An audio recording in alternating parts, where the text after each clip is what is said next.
Hello, I'm Eugene Marshall of Arcanist Press and Sigil Entertainment, and this is Sigil Spotlight. We are a diverse community of tabletop industry creators spotlighting each other's work. And this week, we're playing A Day with the Fae, a D&D adventure by Jessica Marcrum. It's available on DM's Guild via a link below the stream. The cover art is by Liz Gist, and the interior art is by David Markuski. Maps are by Fernando Salvatierra. I'd also like to say hello and welcome to anyone visiting us from Mayday's 10 Day. Connor, would you be so kind as to tell us a little bit about Mayday's 10 Day? Mayday's 10 Day is a 10-day long online gaming convention that celebrates giving back to our communities. A lot of really great charities out there are benefited by some gaming charities such as Save vs. Hunger, Jasper's Game Day, D8 Summit, which I'm affiliated with. And we really rely on those physical events to raise money for homeless shelters, women's shelters, suicide prevention, and food banks. And we can't have the physical events because of COVID, but these charities need that money now more than ever. And so Mayday's 10 Day is a way for us to try to raise some money to help these critical services and help those that are less fortunate. So you get some really great games and some people that really need your help, our help. So that's Mayday's. Yep, and I can vouch, having run at least one of the games involved in Mayday's 10 Day on this channel last week. It's worth it. You should sign up, everybody. Or at least donate if you don't have the time. All right, so I think we're going to have a lot of fun today playing A Day with the Fae. Before we begin, I'd like to thank Sigil Entertainment for supporting the stream and providing our graphics and overlays, Roll20 for providing us with a virtual tabletop, and Wizards of the Coast, as well as our own creators for making today's fun possible. To make sure it stays fun, we are employing safety tools, so thanks to Bree Bo Sheldon, Lauren Bryant Monk, Kiana Shaw, and Monty Cook Games for providing those tools for us. And if you look below the Twitch stream, you'll see there's a link to safety tools information as well. Now let's get to know our players and characters. As I said, I'm Eugene Marshall, and my pronouns are he, him, or they, them. I'm co-owner of Arcanist Press and a lead game designer for Sigil Entertainment, and I'm the GM today. Let's go ahead and go around the overlay and get to know some people. Ish, would you like to begin? Nope, you're muted. My name is Ismael Alvarez, otherwise known as Ish, otherwise known as Lorathorn. Today, and my pronouns are he, him. Today I will be known as Clordamus Monsterbane, who is also he, him. So Clordamus is a monster hunter in his own mind. And although he is an accomplished fighter, what he really wants to be known for is to be a famed monster hunter, to have brought down one of the greatest monsters in history, which he doesn't know he doesn't know what monsters even exist, so he doesn't even know what that is yet. Fantastic. Well, Clordamus is in for a treat, I assure you. Tell me, Vic, about yourself and your character. Hey, my name's Vic. I go by VJ Harris on the DM's Guild. My pronouns are they, them, he, him. And pretty new to the community, just getting started. And Dirk, who also uses he, him, is a Warforged. I'm reprising his role for anybody that was here last week. A grave cleric to Kellumbor, who loves trying new food and telling you what died to have it made. Delicious. All right, Gilbert, how about hearing from you? Hi, I'm Gilbert S, and I'm playing Milo Underbow, bow, whatever. Anyways, he is a halfling barbarian who has constant duck face, which we have discussed before. He was here 2 weeks ago, and I was last year. Happy to be around. Admires things from storybooks, so a lot of what he has is perceptions of from a storybook. So that does not necessarily bode well when he meets new things. I'm like, oh, you're not exactly like the storybooks say. Exactly, and we saw that when he first met orcs, I believe, 2 weeks ago. All right, how about you, Jess? Hi, I'm Jessica Marcrum. You might see me in the chat as Angry Nerd Girl. I use she, her pronouns, and I wrote this adventure, so I'm going to be acting like I don't know what's going on, which should be easy because I'm playing Scarlet O'Bunny, a paladin who was previously a pirate before she fell in love with a young lass who steered her from the seas. And Scarlet generally doesn't know what's going on unless it's about, water or sea monsters, which I know for a fact this adventure has neither. That's right. It ought to be fun. Have you ever been a player in this game before? No, I've only run this game. Oh, I look forward to seeing your response. All right, finally, Connor, tell us about your self and your character.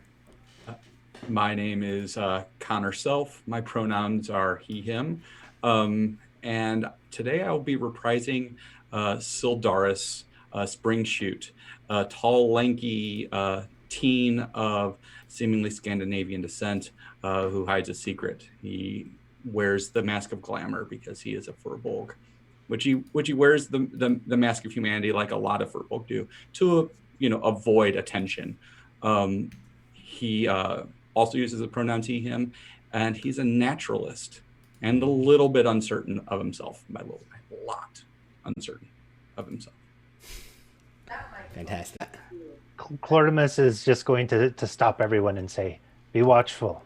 I know that this is the signs of aberrations. They are afoot. Be watchful in every direction, because that is what they will do to you." Milo steps behind Scarlet's leg and looks over to the side. I'm strong. I got this.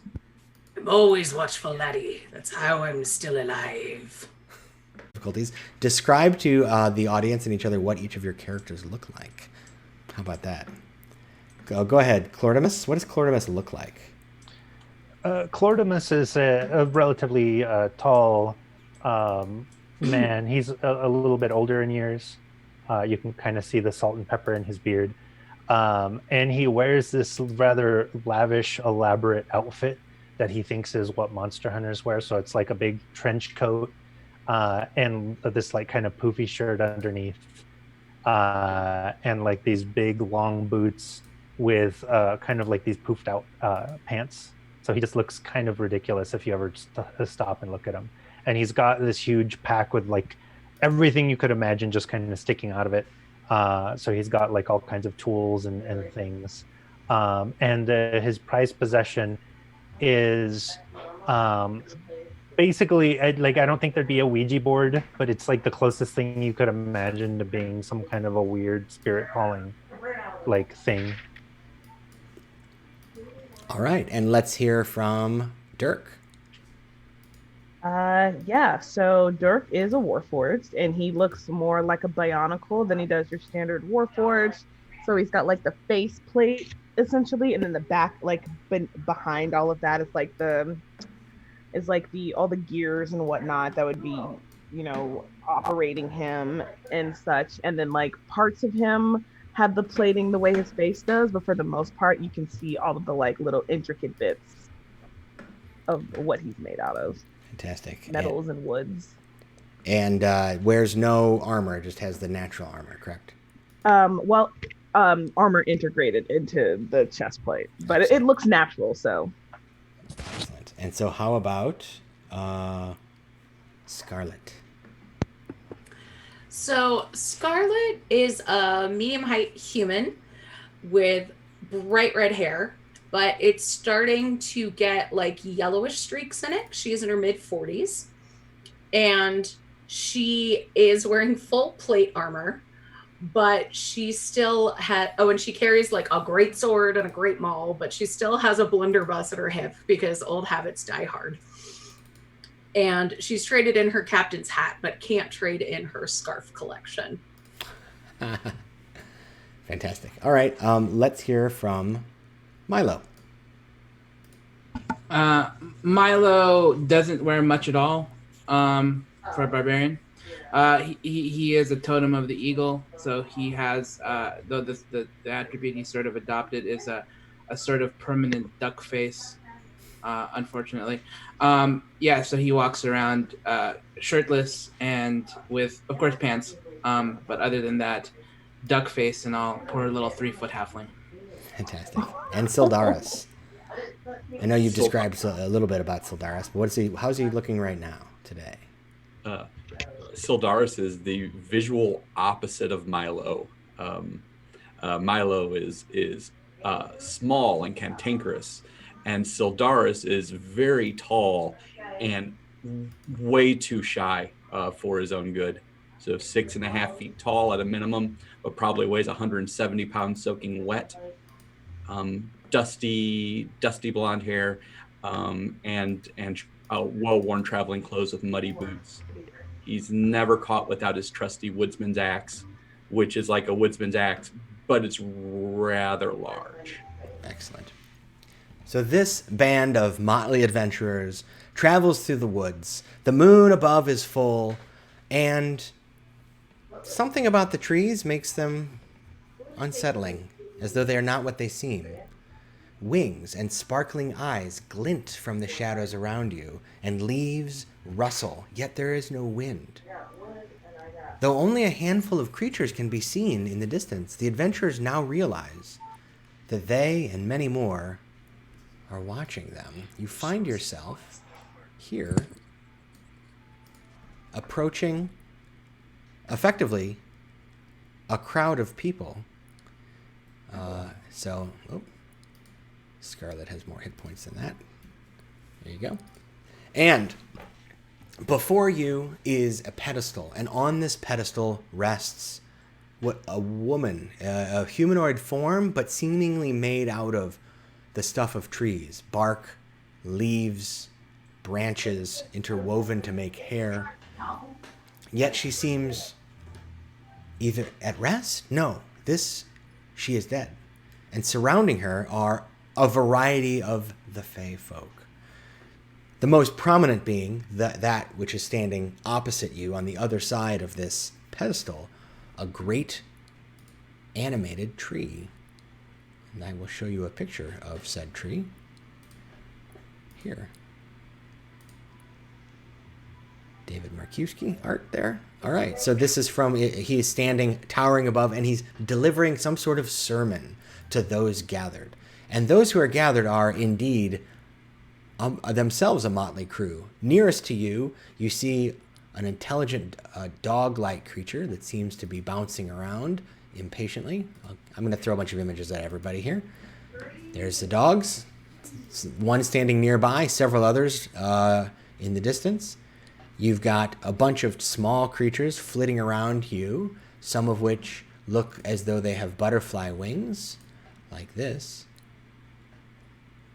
And others, slightly different, carrying bows, and they... there's my sprites. And they are sprites, in fact, and they are flying around as well. They look slightly different, however, because their wings look more like that of a dragonfly. There are other creatures, like the one laying in rest, as well, that you might recognize if you are familiar with the Fae as a dryad. Here's what they look like. And more still, gathered around. In fact, one rather awful, unfriendly-looking fella standing in the back, grumbling to himself. It looks like this. And all of them stand there, paying their respects. And as you approach, the great tree looks up and says, "I see we have visitors." And the many faces turn, some of which had already been eyeing you suspiciously as you approached. And what do you do, friends?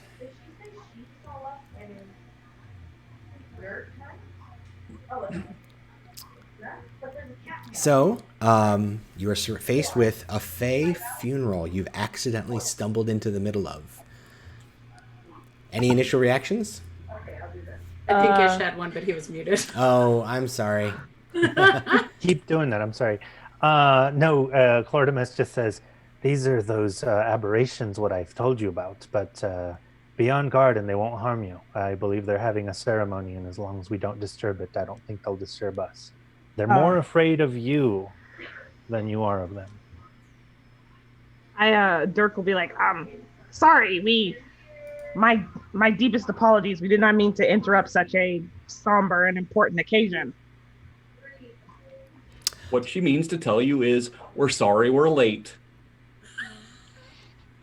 Very well. he says, I must admit I had not expected you to attend. And then nearby, one of the other creatures, the one that looks very much like the one laying on the pedestal that some of you might recognize as a dryad, turns and approaches this great tree and whispers. And the great tree nods and says, yes, by Relkath's branches, it's most likely the case. He says, you have come to the very funeral of the being whose death you caused. That is rather bold of you, is it not? There's a buzz that kind of immediately shoots across the gathered fae, and all of them turn and face you. The one in back with the red hat holds up a wicked-looking sickle and rattles it. Says, I want their blood. The pixies and sprites buzz around your head as well. The sprites holding little bows that now aim at you. One of these dogs suddenly appears out of nowhere right next to you, growling. They seem to think you're responsible for the death of this dryad. Well, it could be. I do kill a lot of folk, but I generally don't attack trees. And I make a habit of leaving the area when I have killed someone, but so it's unlikely, I believe, that it was me. I can't speak for me crew here, but they have been under my supervision for most of this time. I mean, my friends. Crew. So Lord the Oak here says, I don't understand why you would do this. You say you did not kill the child of the forest, but yet here you are, and none of us are responsible. You material planers are always killing our kind, the trees. So the creatures around you are getting quite a bit agitated. But so then he raises this large branch-like arm and says, now, let's be civil. We have ways of dealing with such issues, do we not? And they, again, continue to kind of surround you in it's clear that the Fae are upset with you, but no one is attacking you outright just yet. When one of them buzzes forward, it is one of the pixies. And she says in this tiny voice, she says, I think we ought to make them work as trials to see how they handle a day in the Feywild. If they are the ones responsible, I think we know what will come of them. Isn't that a great idea? And she buzzes around to several of her kin, and they buzz around and begin speaking and whispering and twittering around with the other creatures. There's some grumbling. And Lord Oak says, by Relkath branches, I believe that is a good solution. Now, I will warn you that what Thizzlewit suggests is no easy task, yet I believe it is in your interest to accept our offer of, shall we say, penance, even if you are not responsible for the death of my beloved child here. You have intruded into the Feywild and into this very sacred ceremony without invitation, and thus you are in our debt. I thought we were late, Sildaris. Well... Are you muted, Connor? Sorry. Well... And then Sildaris looks around. Clordimus tries to gather... Oh, I'm sorry, we're going to continue. I'm so sorry. I believe we are late. Things are kind of weird when it comes to where the Fae live, the magic world. And sometimes you just show up when the magic world wants you there, and sometimes you get to leave when the magic world is done with you. And even though we may accidentally be here, the magic world might want us here. I don't think we accidentally came here. I think we're late. And it behooves us to at least show some respect because she died, even if we didn't do it. I agree. Respect for the dead is tantamount. And I know I did not kill this dryad. What are a few tasks? And I don't think I did either. And then I'll begin to hide my woodsman's axe behind me.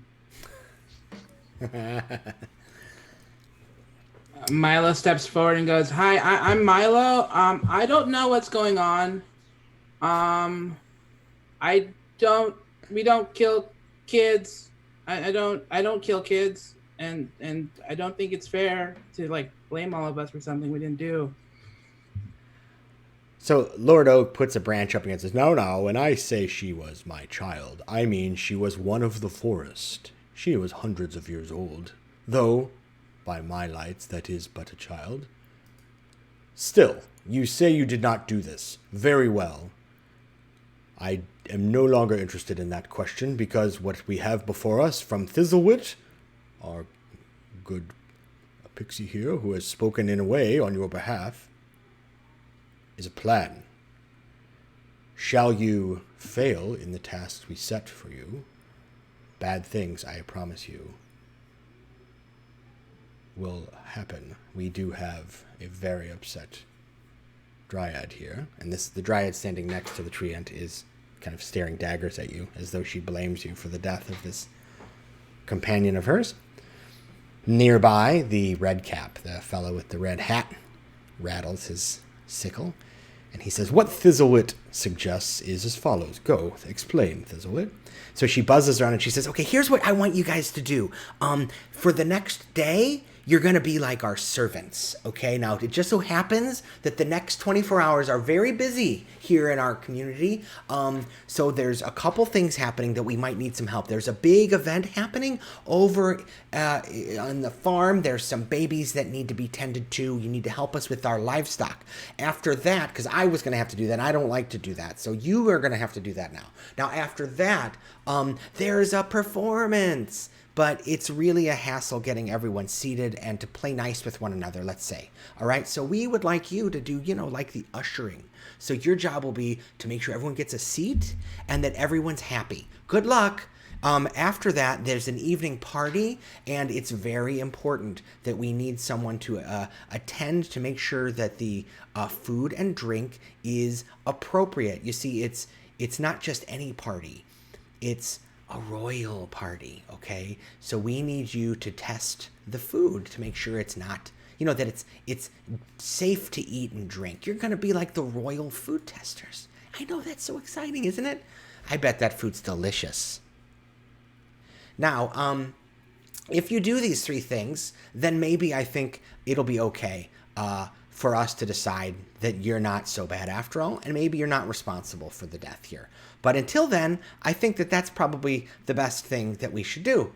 What do you think, everybody? Now, several of these people, mumble and mutter, and the dryad next to the tree ant, the great tree, Lord Oak, crosses her arms like this and looks away, but doesn't protest. The sprite, so this is a pixie you've been talking to, a little butterfly-winged woman, and a little dragonfly-winged man flutters by and says, "Now listen, I'm Jackknife, and I'm here to tell you that we don't take nicely to people breaking our bargains here. So if you agree to this, just know that if you break the rules, let's just say, mortals that stumble into the Feywild don't always do well for them. They might get lost forever.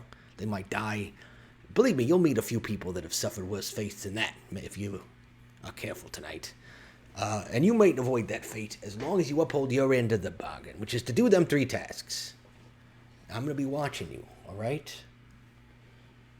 It kind of flies away. Scarlet does this back and goes, "A winged thing after me own heart." Milo does the same thing, but from behind Scarlet's legs. And he's like, "I think I'm immortal, so might not be a problem for me." They, give you a glance and say, he says, "We can make your life uncomfortable no matter whether you're mortal or not. Trust me. And if you don't answer to her, you'll have to answer to me, and worse, Hagfang. Take my word for it. All right." So he then says, Lord Oak then says, "Very well, it is decided. Thizzlewit shall guide you to your 3 tasks. The rest of us shall go our separate ways until we convene again 1 day from now. And the red cap says, this is baloney. I want to drink their blood. Hagfang, we made an agreement. If they break it, then yes, by all means, you may drink their blood. I assume that's amenable to you, yes? He gestures at you. Not that you have any choice. Clordimus will step forward and say, "Oh yes, do not worry.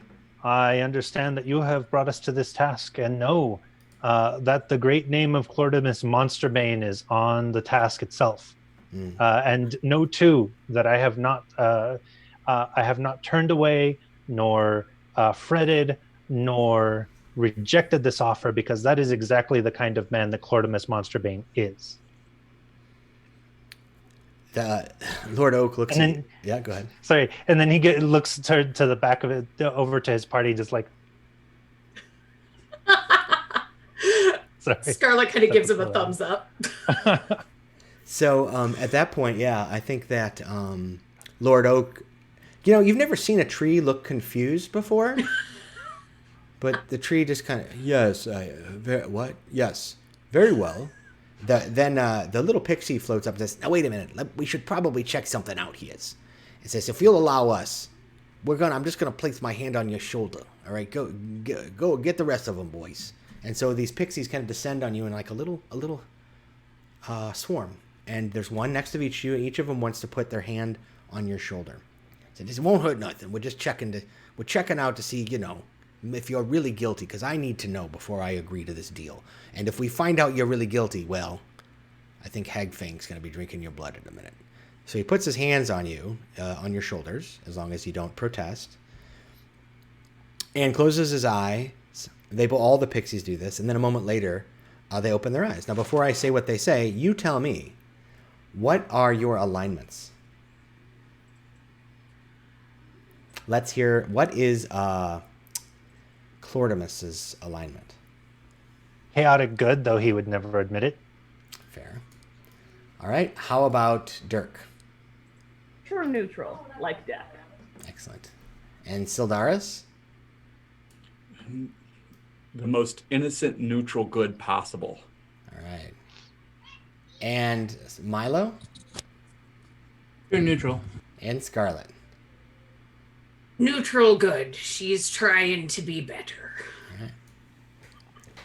He pops open his eyes and says, "Yeah, I'm not sensing any evil here. So maybe this deal's okay." And Lord Oak nods. And Hagfang, the red cap, apparently is named Hagfang. They've been referring to this person in that way. Droops. Turns around and drags his sickle across the ground as he stomps these big, heavy iron boots he's got on. Fine, I'll be back. And Scarlet's just gonna call out, "Little Red One, I understand your anger, but not everyone has to bleed for your own happiness. One day I hope you'll see that." he looks at you and shakes his head. He goes, "I don't know what you're talking about. How can I not be happy if people aren't bleeding? That's what this is for.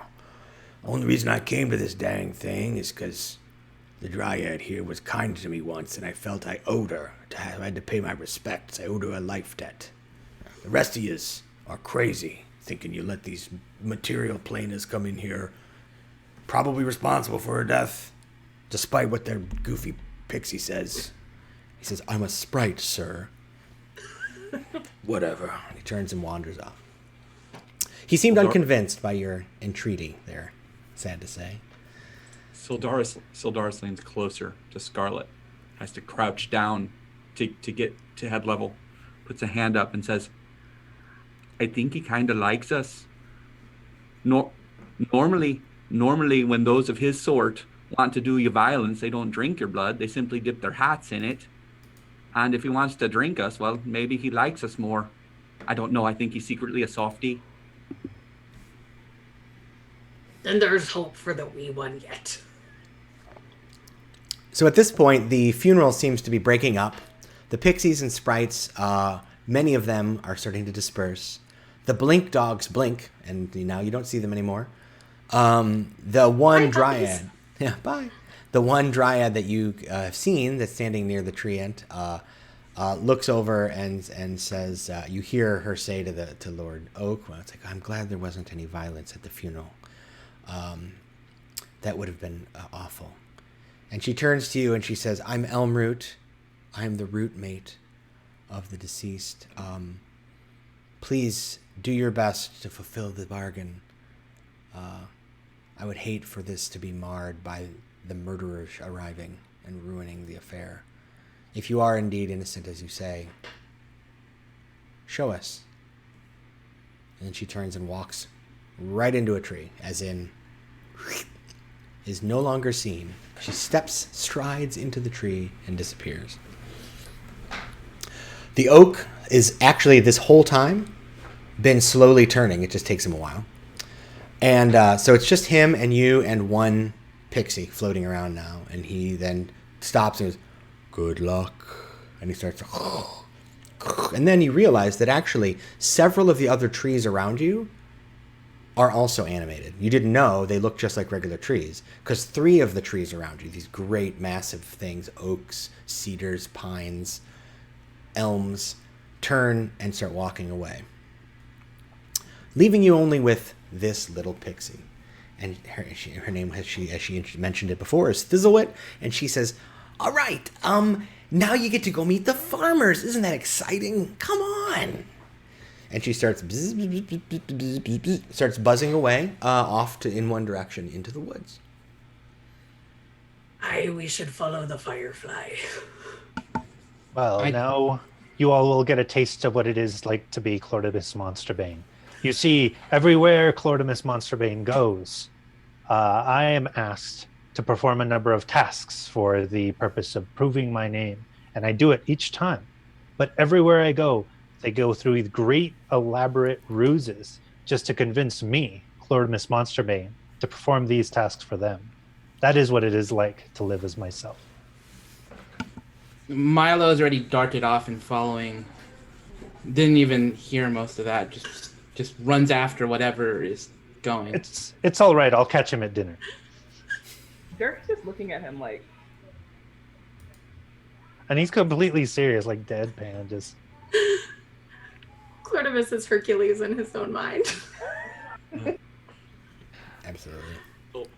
Sildaris just meekly steps around him, Clordimus Monsterbane, muttering to himself in his native tongue, giant. Clordimus Monsterbane likes to wipe his butt. Clordimus Monsterbane likes to eat. Clordimus Monsterbane likes doing things that everybody else likes to do. He also does things other people don't like to do but have to do anyway. And he's just going to smile as he just sort of makes his way past. What language are you saying that in? Giant. Oh, okay. I don't speak that one. I assume Clordimus doesn't either. No, he does not. But he's just gonna say, "Oh, halfling. That is a rather good dialect of halfling, and the name sounds even prettier in that dialect." Just completely oblivious. Yes, Furbolg, halfling, close. All right, so you follow Thizzlewit, the pixie, and she leads you through the woods, and eventually you arrive at, well, what looks like a farm. Now let me describe a little bit now that you are fully in the Feywild, right? We're not just talking, before it looked like you were just walking through the woods. There became a light fog, and then suddenly you found yourself, it's as though you just walked right into the middle of this funeral. But it still looked kind of like the woods. As you head further into the Feywild, however, you can tell that things are different. The stars above are different. They shine multiple colors brightly. There are flowers, the likes of which you've never seen, blooming around you, both at day and night. Some of them even turning as you walk to watch you go by. The trees sway in the wind, sometimes when there is a breeze, sometimes when there's not. The water of a brook babbling nearby shines in the moonlight despite there being no moon in the sky above. Something is this is definitely an unusual place. Everything seems more colorful, more vibrant. Even in the muted darkness, it's as though it's as bright as day. You arrive at the farmstead, and it is incredibly quaint and idiosyncratic. There is a strange little fence made of intricately carved wood that is also covered in moss, right? As though it's been beautifully carved but then let to just decay. Beyond it are a barnyard and a barn. And this is a large building. It's made of an unusual style that you don't recognize, and it seems to have multiple, like a loft and a lower area, and there's a big door in front, and the pixie just guides you right in. And as you walk in, the barn smells of hay, sulfur, and strangely candy. It's dim light, the kind of dusk light shining through orderly cracks in the roof. Up in the rafters, you look up and you see there is a fairy dragon, a little miniature dragon with kind of like fairy wings flitting around, and it's a deep, deep blue, almost purple color. And it's blowing bubbles. And it looks down, watching pixies crank what looks like a pulley line on a laundry, right? And little dewdrops are hanging from the line as it goes slowly through the beam of kind of autumn dusk light that shines through the crack, right? All right, so you head in following Thistlewick, and once you're in, all of a sudden you hear thunk behind you, and the door has closed, and a heavy bolt seems to have been fallen on the outside of the door, as though you are locked in. Inside there are stalls that hold livestock, and you can hear things moving around inside. You're not close enough yet to see what they are in. What's in there? In the far corner, there's a large, what looks like a nest or pallet of some sort made with blankets of multiple colors, straw, peat, and there's there's things buried in there. You can't quite see what they are. They look maybe like large eggs. So there's Thistlewick and the fairy dragon flooding around, and there's several pixies that are tending to this line of dewdrops. Thistlewick says, "All right, well, what we'll need you to do first is we need a kind of our animals need a good kind of rub down, right? Takes care of them. Don't worry, they're tame, but they might want to nuzzle you, but they don't bite. I just, so if you could help with that, that would be great. The pixies are busy. Abysseus is probably just leave him alone. He's kind of, doing his own thing up there, if you could say that. But so you'll need to groom the livestock, and then there might be a hatching later, and we would need some assistance with that. So there are some brushes. There are the stalls. Go ahead, get to work." And then she flits up and starts giggling, and it sounds like tiny bells. She kind of laughs and floats away. So, what would you like to do? Well, I go up to the first stall and start brushing down the creature. Okay, so you walk up to the stall, and it looks like this inside. So there's this large quasi-insectile thing. It's a body covered in thick armor. It's got a long tail that has kind of bony spikes. And then it's got these two feathery antennas that stick up in front and wiggle around. And it kind of turns and looks up at you, and its antennas wave at you, and it kind of walks up and against the gate waiting for you to open it.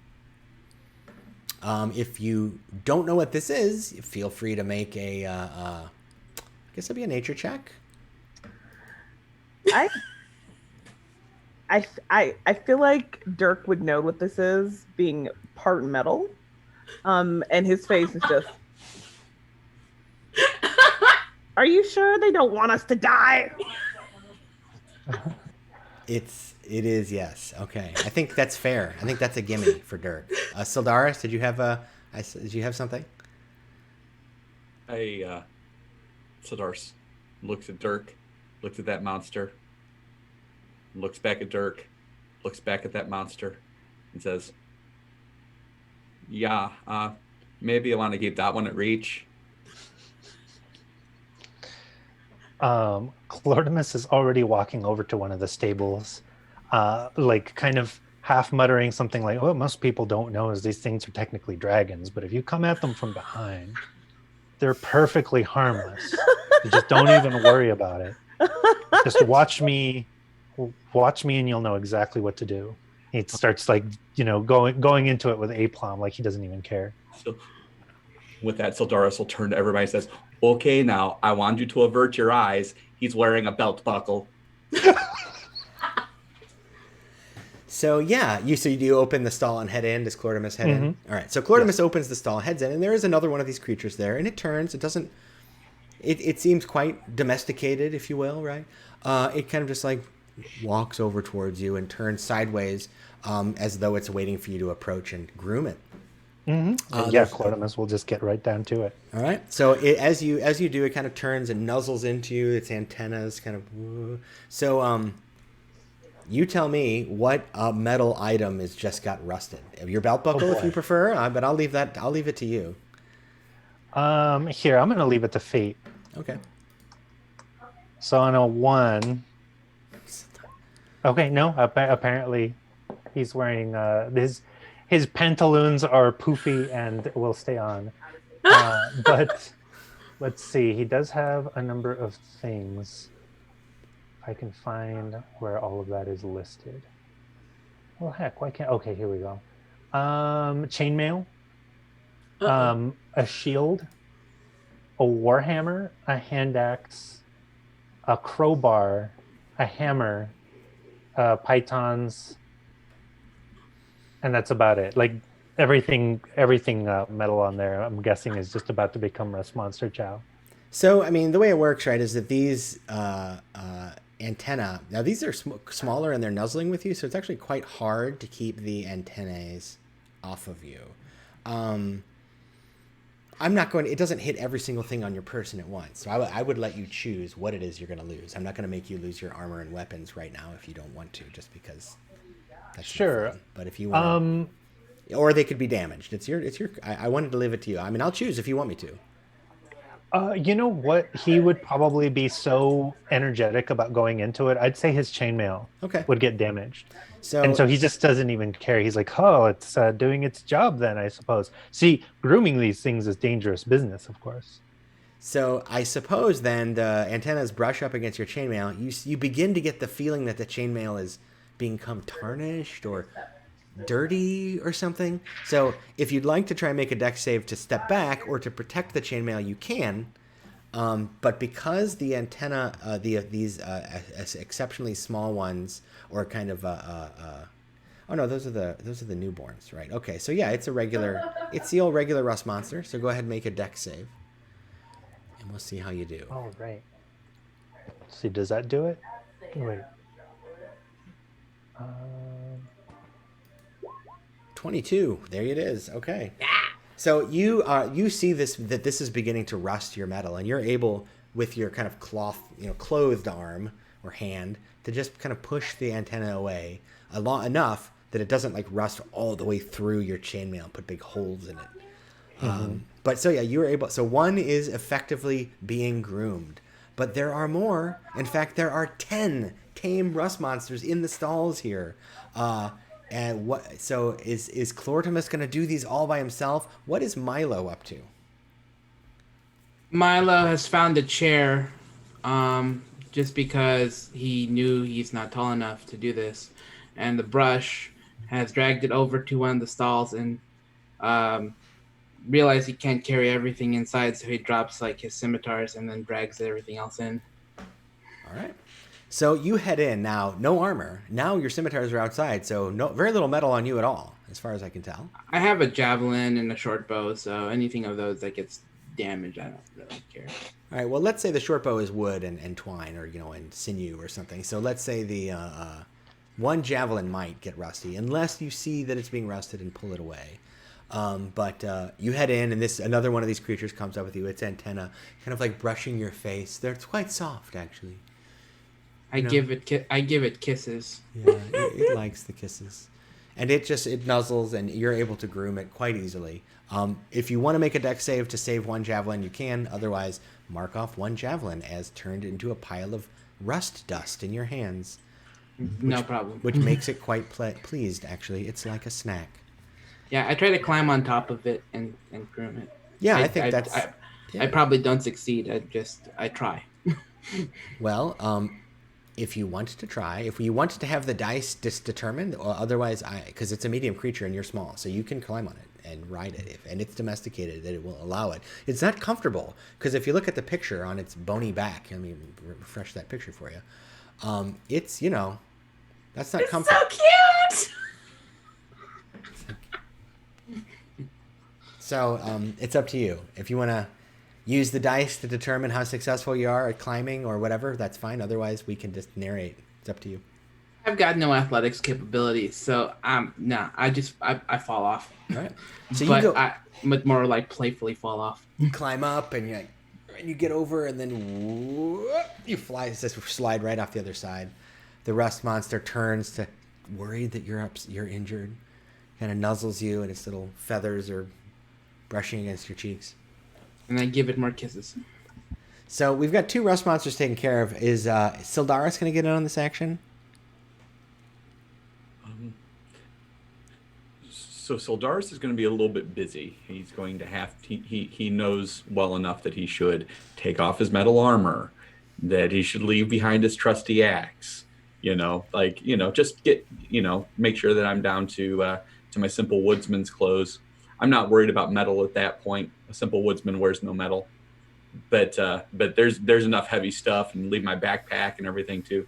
So I'm going to be tied up for some minutes. Okay, so Sildaris is I believe undoing straps and clasps, and because it's like to doff armor takes a while. Yeah, it's like 5 minutes I think for medium armor, so it's going to take a little while. But I'll be at it when I can, and continue unstrapping.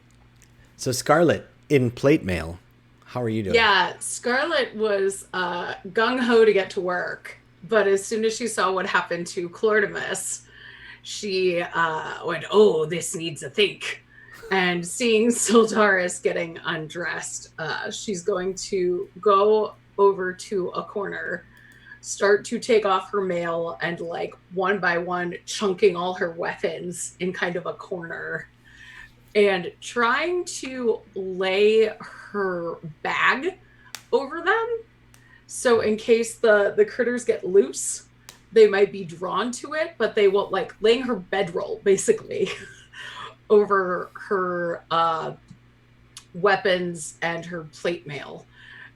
And then she kind of shouts up to Abysseus and says, "Little dragon, I know we're supposed to leave you alone, but can you keep an eye on this, please?" So the little dragon is flitting around and directing the pixies to drive, or the pixies to drive this little conveyor belt of droplets through this beam of sunlight. He turns and zooms down, luck dragon-esque here, and then says, he stops and pulls up, and he's just kind of purplish view in his little face, and he says, "What's your what? Your metal armor? Well, who is smart enough to bring metal armor to a rust monster farm? I say, what a fool. Now, if you want me to keep an eye on it, well, yeah, all right, I'll try and do that. Just don't bother me. I'm working up here. Okay." "Thank you much, friend." And then he blows a bubble that kind of floats over at you and pops on your face. It's not doesn't do anything to you, but it's it's way of expressing his displeasure, I think, with you. He says, "Not come into this place and ask me to help and not even offer me any no candy to speak of. This is ridiculous." Flies back up. So while all of that's going on, Dirk, you're standing there, you've got some time to kill. What would you like to do while the others doff their armor and begin grooming rust monsters? Yeah. Well, one, I say to them, "I can't help with this. This doesn't come off." And I try to take off the faceplate. I'm like, "Ow, ow, ow, ow." So I'm gonna stand over here and just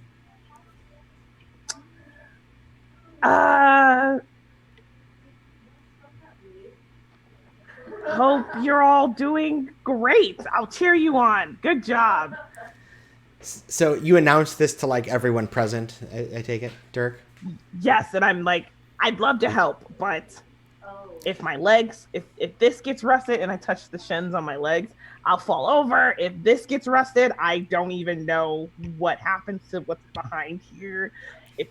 I've got too much metal on me to be involved right now.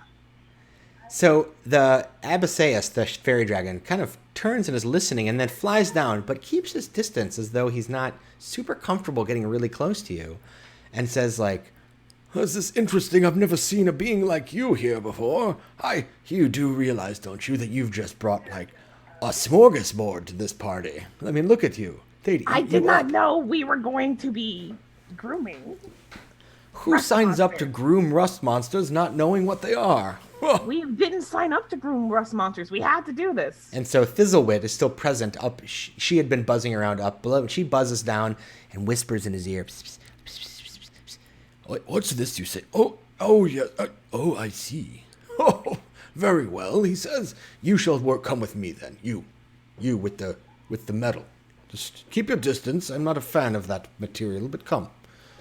And my friends up there aren't either. So he asks you to like come to the other side. He goes, your task, should you choose to accept it, is to keep me entertained while I work.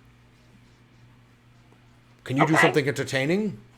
I'm going to consult my spell list before I... Okay. What do I have? Spellbook. Hold on a second. I can tell you interesting stories. I can dance. That's about it. I do enjoy a good tale. Something intellectually stimulating, please. Nothing. I don't go in for the sentimental garbage that the common folk enjoy in their theatrical performances. I won't be going to the performance later, I assure you. But if you have something a little more highbrow, yes, that would be fine. Go. Speak. And he flies up and is listening while he's directing this machinery contraption up there. Essentially, I'm regaling him of tales that involve me eating a variety of things and figuring out what they came from. Like, and the adventure part is tangential to that, right? I'll be like, yes, I was contracted to go and deal with a young red dragon, myself and some friends. And on the way there, we happened to stop by at a small tavern. They were giving us a number of tasty meats, and I was. And here's the thing: the red dragon needed to be dealt with because it was attacking the town. And I was tasting the meat. And I said, "Tastes like red dragon." Did a red dragon die to feed the cow that ate this that you have cooked? Is that why the young dragon is attacking the town? Did you kill its parents? So, like a number of tales like that. So go ahead and make a performance check. Oh boy, oh boy, oh boy. Oh, I have a +2 in charisma. Of course you do. Dirk is very charming.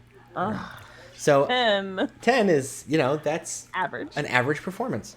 So he, the Abysseus, kind of, is working and occasionally looks down and, that's a very interesting way of solving problems with your mouth.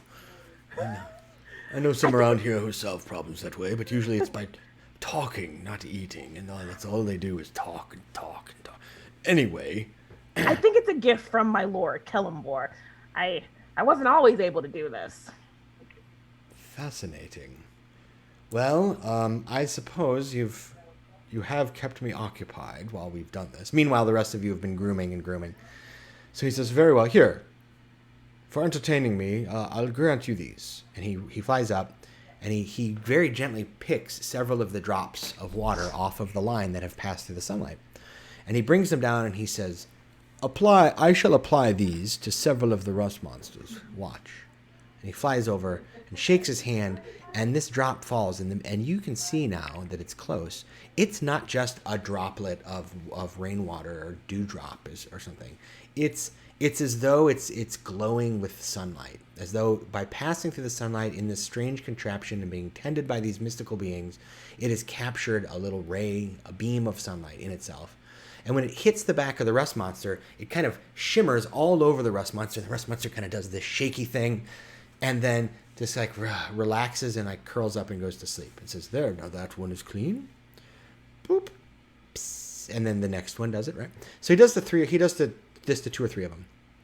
Meanwhile, the rest of you have already, each of you also done 2 now, which means that you have done 10, all 10. Because the last few were, as you were turning to kind of head to the next ones, were taken care of by Abysseus. And right about that time, one of the pixies starts becoming agitated. Abysseus, Abysseus! And they turn and there's a nest in the corner covered with blankets, and there's something moving around and said, "Oh yes, the weevils, come. We will require assistance." And they ask you, Abysseus and the pixies ask you to kind of head over and assist with this event that they're calling a hatching of weevils, which in certain circumstances might sound rather unpleasant, but it's a Jurassic Park moment. That's yeah, fine. this is so they ask you to come over and kind of assist with that. So at this point, let me hit this button. All right.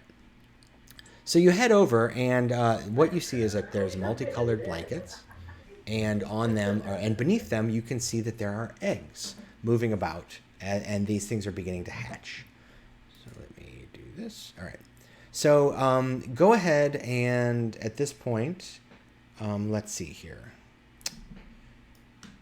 So first, how are we doing? Do you think that this is something that you would want to participate in? I mean, you might find the prospect of attending a rust monster weevil hatching to be exciting or unpleasant or disgusting. No, I don't want to be anywhere near these creatures whatsoever. Absolutely not. Dirk is backing away quickly. Oh, absolutely. They're charming once you get your valuables away. All right. Bring on the next challenge. It is here for me, Lord Amos. So you go over there, and actually the pixies buzz around, and then they kind of look disappointed. Say, "Oh, well, I guess it was a false alarm. Never mind," and buzzes away, and the pseudo-dragon, or the fairy dragon, turns and, don't waste my time, and flies away.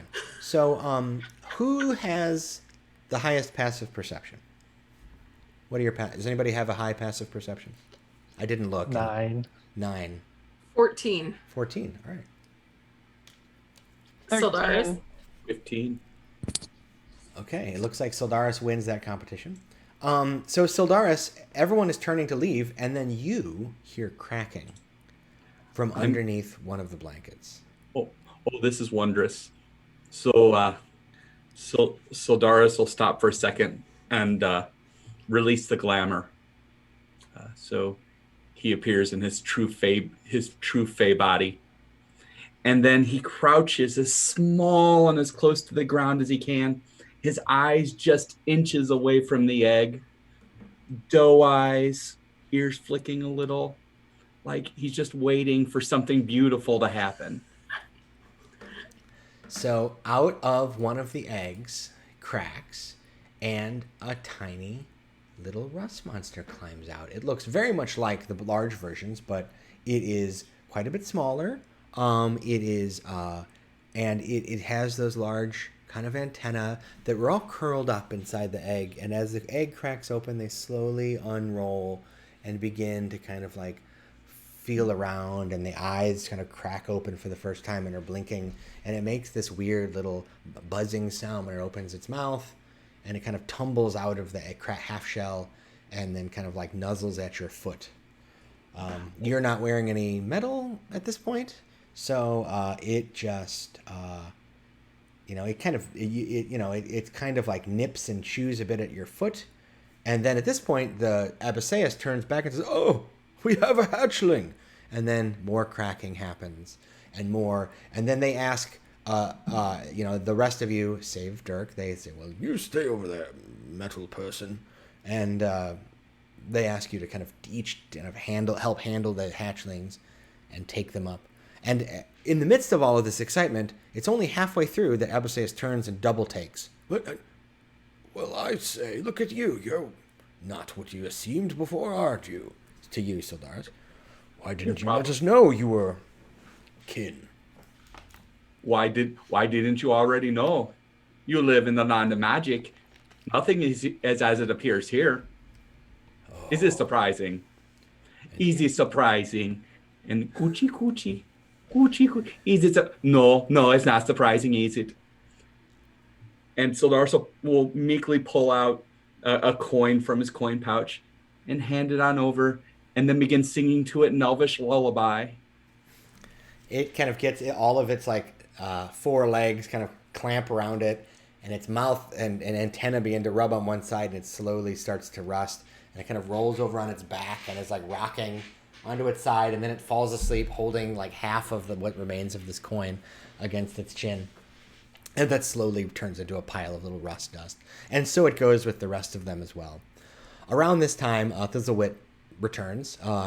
She had disappeared up into the rafters, and she flies back down and says, "Oh, it looks like you guys did a great job with the rust monsters and the weevil hatchings. I wasn't sure you'd be able to handle that. Some of you material planes folk get all upset when all of your metal stuff rusts."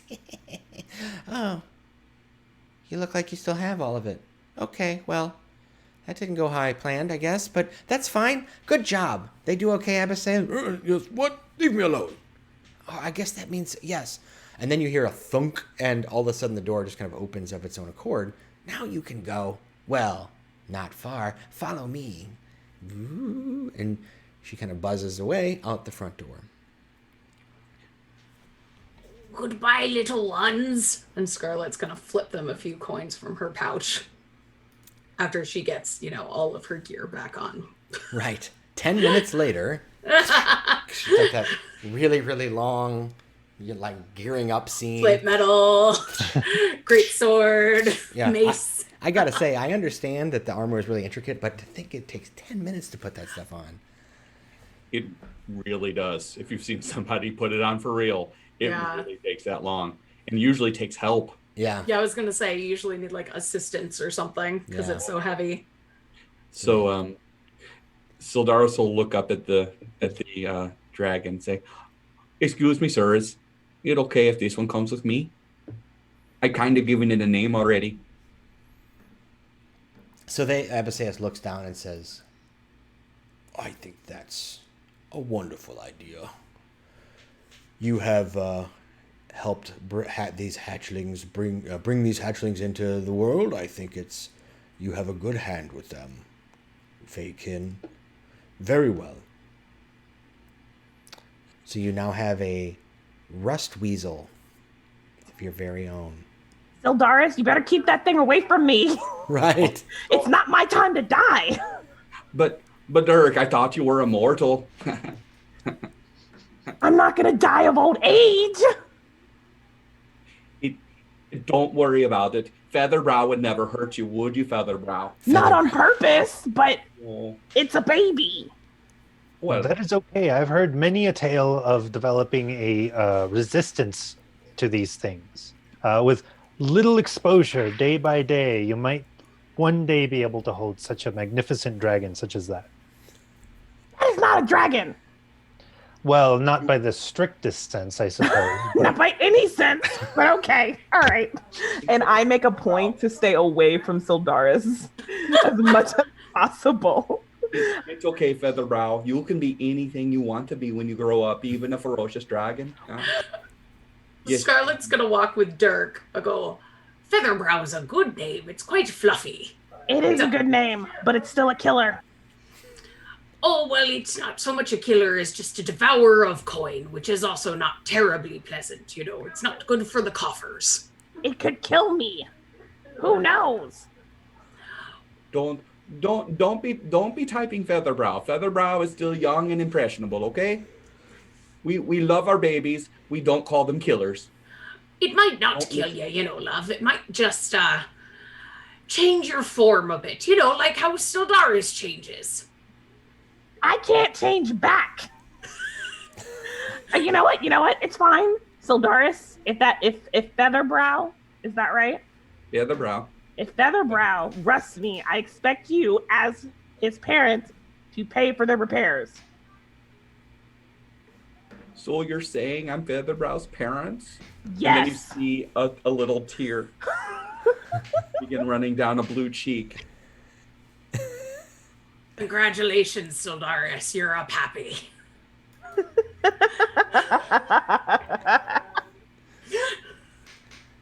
So the party is brought to a forest clearing, a short walk away from the farmlands. And let me go ahead and move you to that map. Whoops, wrong map. There we go. It looks like this. Let me go ahead and zoom out here so the folks at home can see this cool amphitheater map.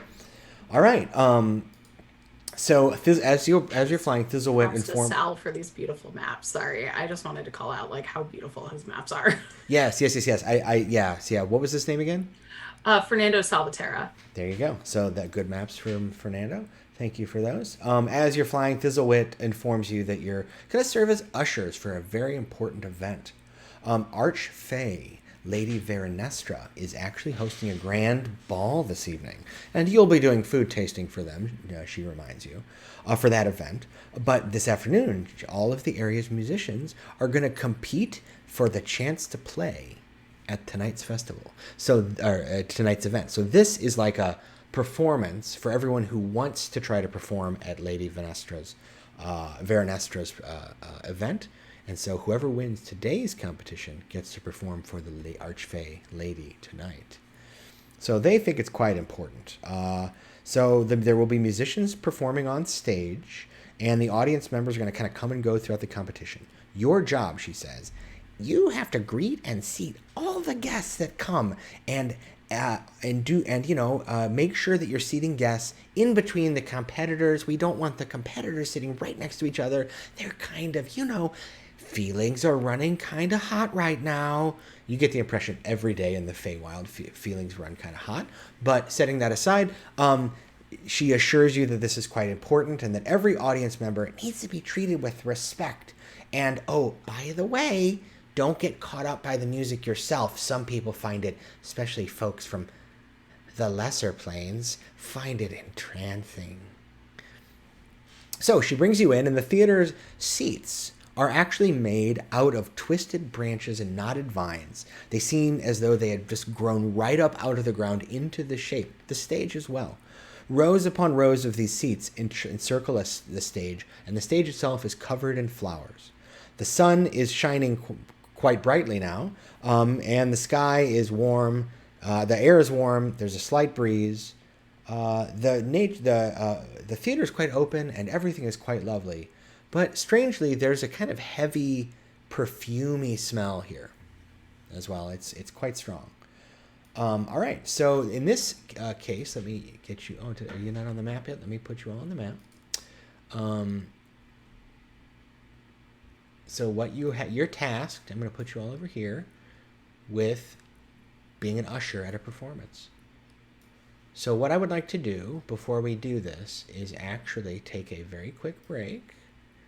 And then when we get back, you have a formidable challenge before you. You have to navigate all the many and sundry denizens of the Feywild who are going to attend this event, and you have to seat them and keep them happy throughout several performances. Good luck with that. All right, so if everyone's okay with that, we'll take a quick 10-minute break, and then we will be right back. Sound good? Great. See you soon, friends. Yep. And we are about halfway through. So far, our intrepid adventurers have accidentally wandered into a Fey funeral where they were commemorating a dryad who had passed. And unfortunately, through some mix-up or confusion, some of the Fey seemed to want to blame our friends, the adventurers, when in fact they were not involved. Nevertheless, it was decided by the Lord Oak, who was overseeing the ceremony, that the humans and Warforged and disguised Furbolg and Halfling who wandered in were to prove their worth. It's true that the sprites determined that their hearts were pure and true, but still, the Fae present at the funeral wanted some service in exchange for the interruption. And so our heroes have been tasked with doing 3 things. Serving the Fae for a day. And so far they've accomplished one of the tasks, which was to groom some livestock. Simple, right? Well, it ends up that the livestock were rust monsters, much to Dirk the Warforge's chagrin. And then they also helped hatch some rust monster weevils, one of which took a special shine to Sildaris, who now has been carrying around this rust monster weevil with the approval of the overseer of the rust monsters. They've now been brought to their second job, a formidable task indeed. They are to be responsible for seating and maintaining the peace during a Fae performance. In this case, they are playing Usher at a Fae amphitheater in which several Fae creatures will be performing songs. The winner gets to perform at a special event this evening. The Archfey Lady Veronestro is hosting a grand ball. And indeed, that is the location of the final task our heroes must accomplish, because they will be the food testers for that event, somehow. All right, so you are now here in this lovely amphitheater. To describe the scene, it is green. The benches around you seem to have grown straight out of the ground and formed into roots and vines that are in the shape of benches, and as well as the stage itself, which is also flowered. So it looks quite lovely, but there's a very heavy kind of perfumey, musty smell in the air that doesn't kind of jive with the visuals. You are standing over here being instructed by Thizzlewit, the friendly but mischievous pixie who's been your guide, and indeed who it was that came up with the idea for these tasks. And she says to you, all right, so there's going to be a whole bunch of people coming, and your job is to take them and sit them there or there or there or there or there or there or there or there or there. And then up there, she points at the stage, that's where the performance will happen. And as you can see, the performers are already getting ready. And you look up and you see a satyr, right? Or if you prefer a satyr, I don't know. A goat-bottomed man is striding around on stage, practicing a song under his breath. Right.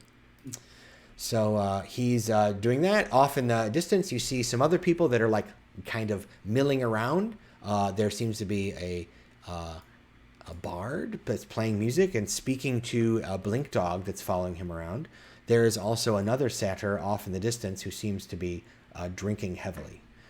You also see, there's no rust monster here. All right. You also see 3 elderly, wizened women approaching from the distance. And there are also pixies and sprites buzzing around. And Thizzlewit says, okay, don't worry about the small folk. We and the sprites are going to be kind of like, well, the sprites think they're like security because they're always in charge of that thing, they think. Well, we are going to be making sure everyone's having a good time. And if they're not having a good time, then we're going to have a good time, if you know what I mean. Cause a little trouble. But your job is over there. See? Our first guests. Go. And she points at the 3 green-skinned, wizened women that approach, talking to one another. They look like this. It's a good time. So they are approaching, muttering under their breath, towards you. And your job is to seat them and keep them satisfied. What would you like to do? So Milo runs over there. Okay. And says, hi. So where would you like to sit? One of them startles and says, Who invited the little material one? What do you think, Imelda? Shall we eat him? I'm an usher. The other one, the third one, who's standing behind them. Oh, get out of the way, you two. Sit. I want to see everyone do terribly in this event. And if they don't, I will eat them. And this one too. But for now, we hear the music. Kind of slaps them in the sides of the head. The 2 look at each other and go, and they turn back to you and say, find us a proper seat. Up front, now. Milo ushers them to the front seat. and then seats him at the first seat that he finds. Okay, so you've got left, center, and right. Stage left, stage center, and stage right, if you prefer.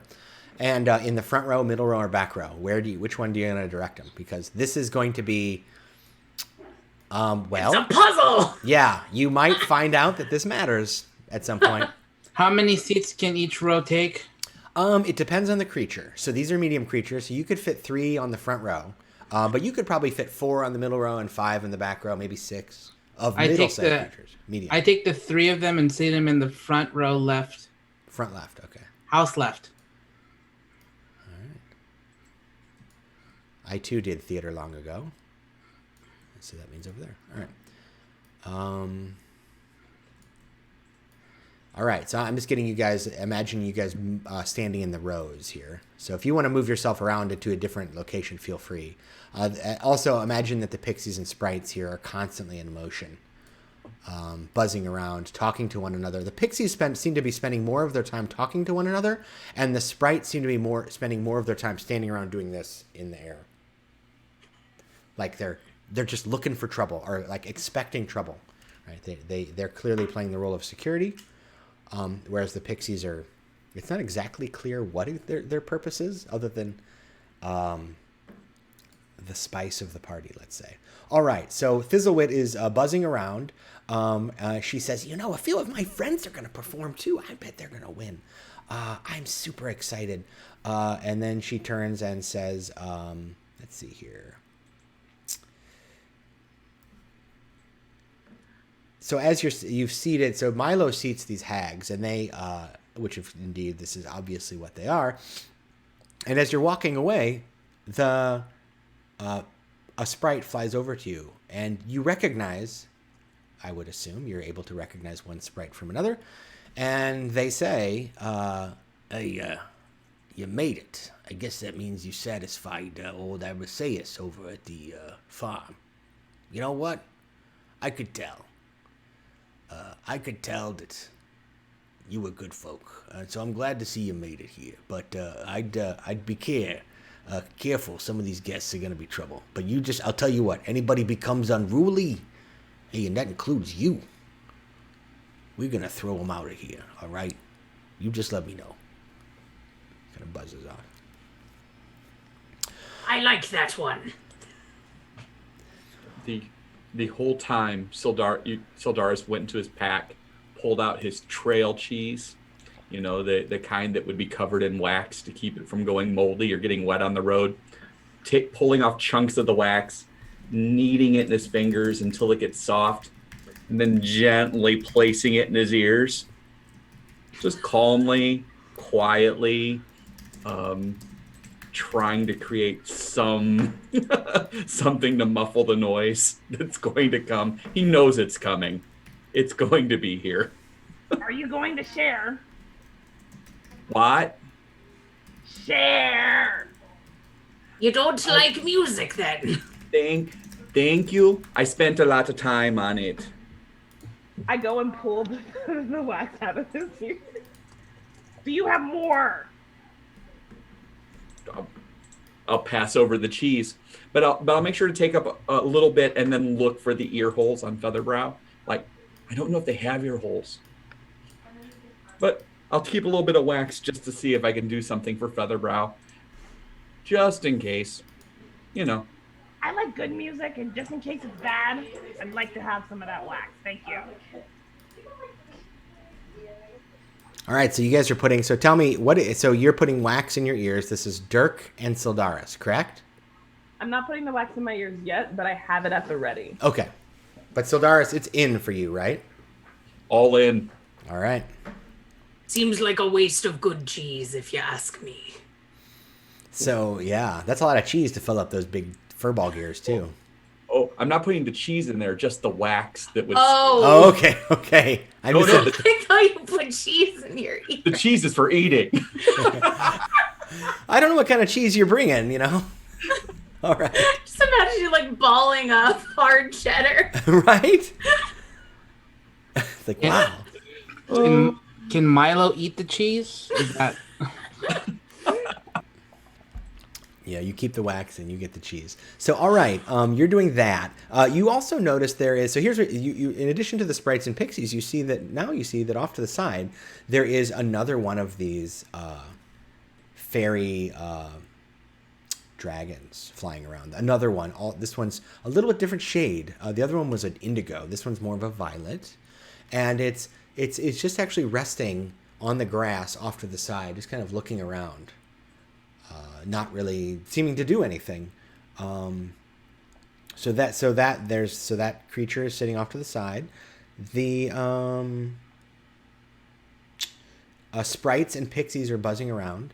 And then another guest approaches. At this point, you look up and you see that there is Lord Oak, the great tree, the treant, walks in. Oh, I see you've made it to the event. What a wonderful affair. So, where would you like to sit him? He says, I'm here for the performance. Where shall I stand? Well, you're a big one, so probably somewhere where you don't block other people's view. But Right where up you front. can still see. Oh, my eyes aren't the best, but very well. Wait. Like? Is there... We could put him over on the right. Like over here? Up at the front, but not directly in front of anybody? Yes, as long as no one sits behind him, it should be okay. Yeah, we'll just we'll just stop anybody from sitting quite right here, unless they're taller. And yes, he can see just fine right here. so here? Do you need to sit down? Well, these trunks aren't getting any younger. That So is he to wants- say, yes. So not in the aisle then. So he needs a bench. Well, then why don't we sit him right here so that someone could still sit in front of him, and we wouldn't be losing yes. Okay. Oh, I should let you know I'm having my friends join me. Are they as big as you are? Oh, no. There they are. Oh, oh no, they're bigger. No, look at them. They're wisps of a tree. Not a great oak. That one's a mere elm. Okay, can we actually sit them over Sapling. here in this row? Oh, my back. And he slowly pulls himself up. Very well. I'll head over there. It really is the best view. It really is. They call it an extreme seat because it's for extremely important guests. Oh, well, if you... Oh, it looks as though my friend will need another bench. Shall he Okay, sit... he can. Yes. Does he have bad eyesight like you do? He turns and looks, and the other tree kind of waves. Does one of these. There's a little face on the trunk. It says, I've never had it tested. I can see from wherever. Put him back here. Put him in the back. So the tree sits back down, and then you can see that it's doing this. We should put him in the front. He Milo runs. can't see in front of. He can't see over Lord Oak. All Yeah, right, we should put him in front of Lord Oak. We should put we'll them have both. to go right there. We should put them both in front of Lord Oak. Both of them. Like that. That's what I think. I mean, We'll put a tree in front row. Nobody in these back rows. I look at like. Well, there might be other tall people later. No. I like when the DM makes this face. We're gonna fail this and be executed. No more jerk. So you just got to go back and hug some livestock. It's fine. All right. So at this point, you see some more moving about, and the satyr on stage is kind of clearing his throat, meaning to sing, and there's another satyr over on the side who's continuing to drink, and this bard is walking around some more. This is a gnome, and he walks over to you and he says, Excuse me, my name's Bumblebeans. This is my friend Grumbles, the dog. I'll be performing in just a little while here. I was wondering if you could do something about these distasteful satyrs. I would like them to stay away from me while I wait to perform. That one in particular is very drunk. Can you do something about that? And the dog Sure. is, just like standing there staring at you, blinking. He's a blink dog after all. Like blinking or like blink, like out of existence, in and out? Just blinking his eyes right now. Scarlet is going to walk up to the satyrs and say, pre-show drinks are over here. All right. So the one looks over and says, "No, I'm fine. I'm practicing my singing." And the other one says, "Well, so far the Greys will take a drink." And he kind of stumbles over towards you, following you along. There's one there's the one up on stage. So this is Silfar the Great, is this one over here. So he is going to go. Where would you like Silfar the Great to go? Basically, he'll follow you wherever you put him. So where was Bumblebeans? Bumblebeans is actually right next to Silfar. Sorry. Yeah. So this is. Okay, so I'll put Bumblebeans has approached you, so he's standing front and center right now. Okay, so I'm going to take them like where I'm moving myself, which is like over here. Okay. Like this part of the map is blacked out, so I can't really see where I'm going, but like as far away as I can. Oh. Let me make sure that. Yeah, this might help. Boop. Oh, hey, look at that. So I was yeah. trying to go like over here.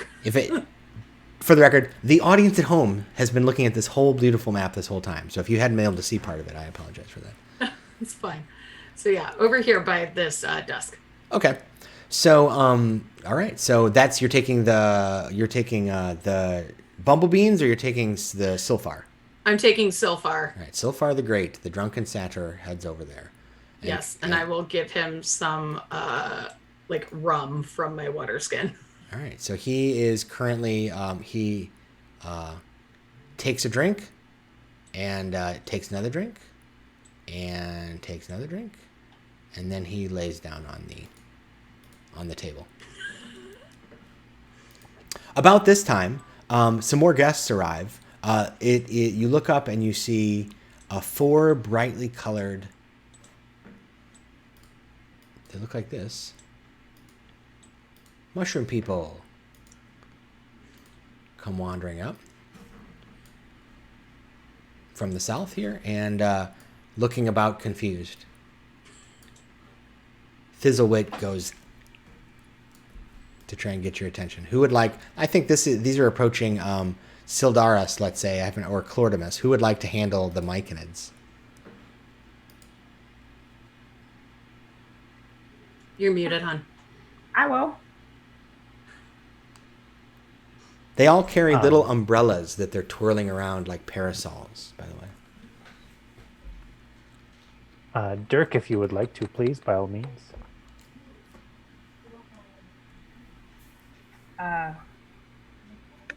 I go up. I go up to the mush. I go up to them. Yes, I can help you find somewhere to sit. What do you need? They're spinning, they turn and they look, and they do one of these.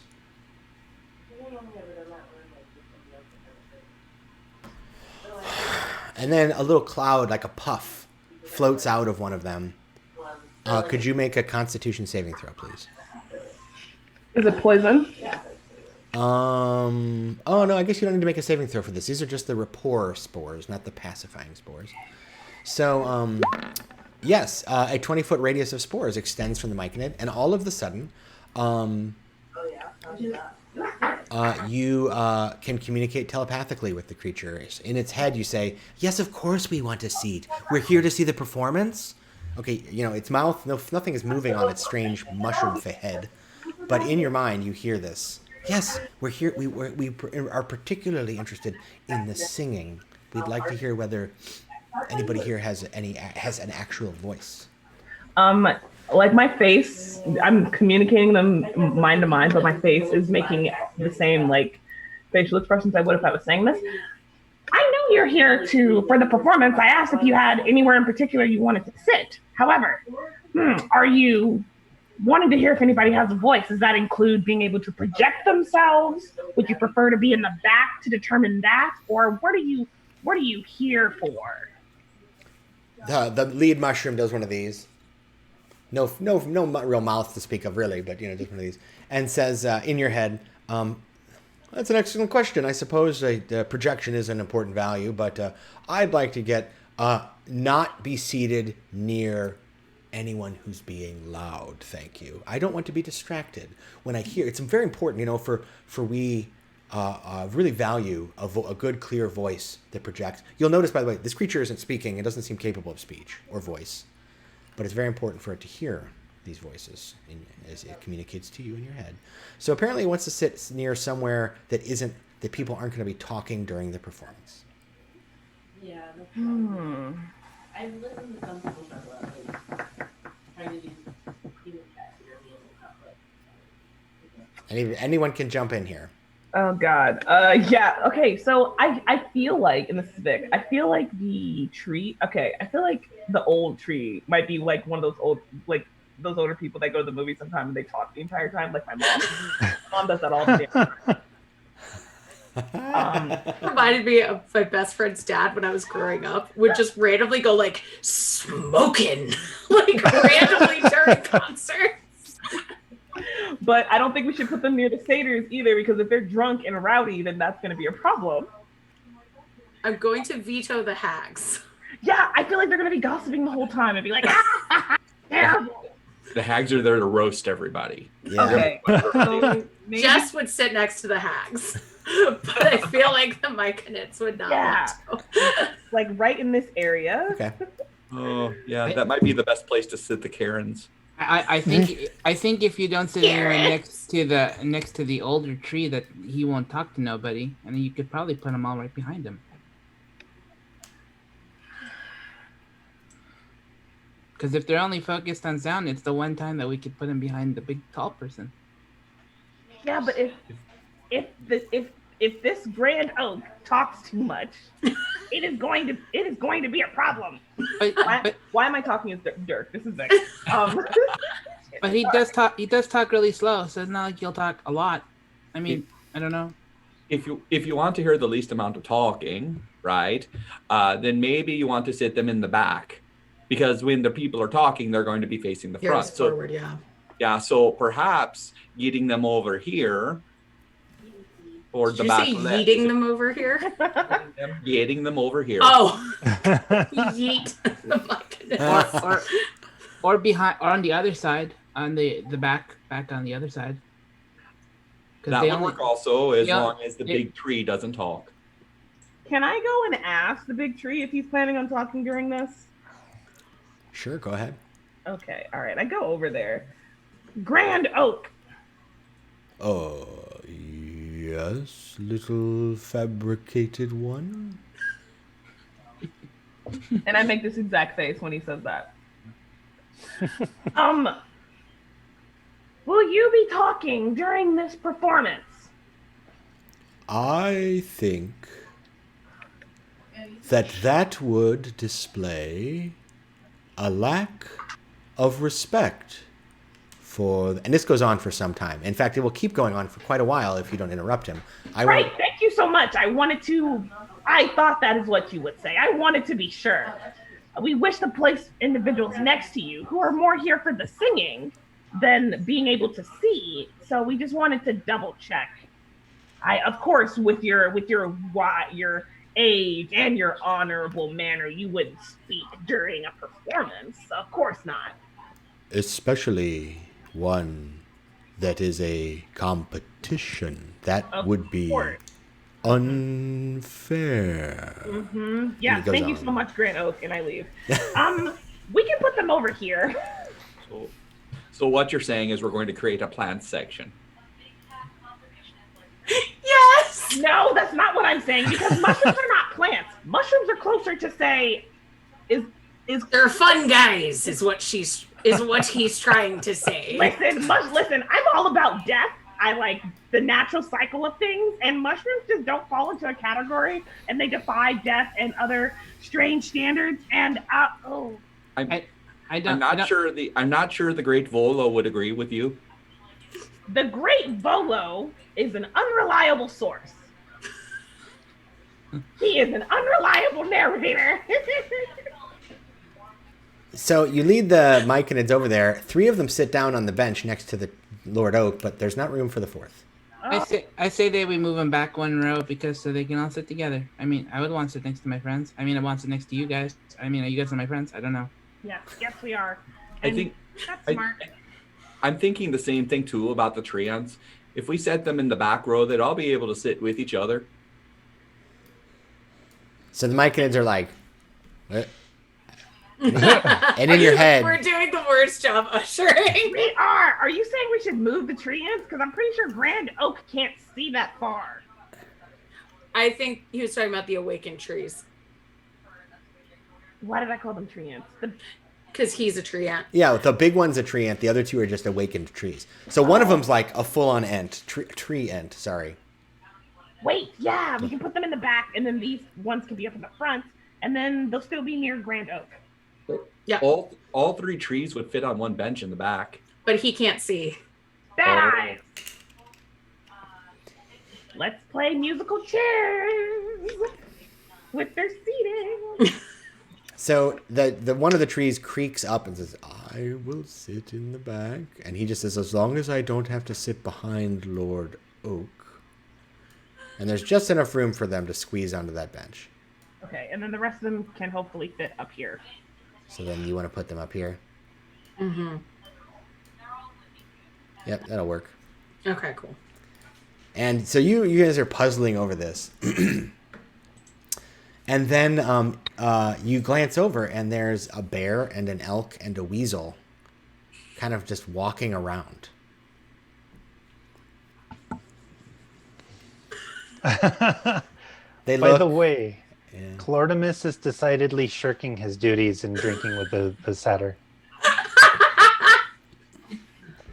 All right. So while you're drinking, and he introduces himself as Silfar the Great, and he seems to be actually rather nervous about this. He says, They think I'm a good singer, but I don't know. I think I'm an...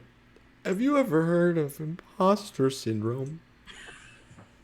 Can't say that I have. But with a name like the Great, that means you must be great and you should own the name. Sadly, I was given that name by my friends who wanted me to feel better. That sounds like you have some pretty great friends then. Well, Silvar, the one with the great friends, is what they should call me.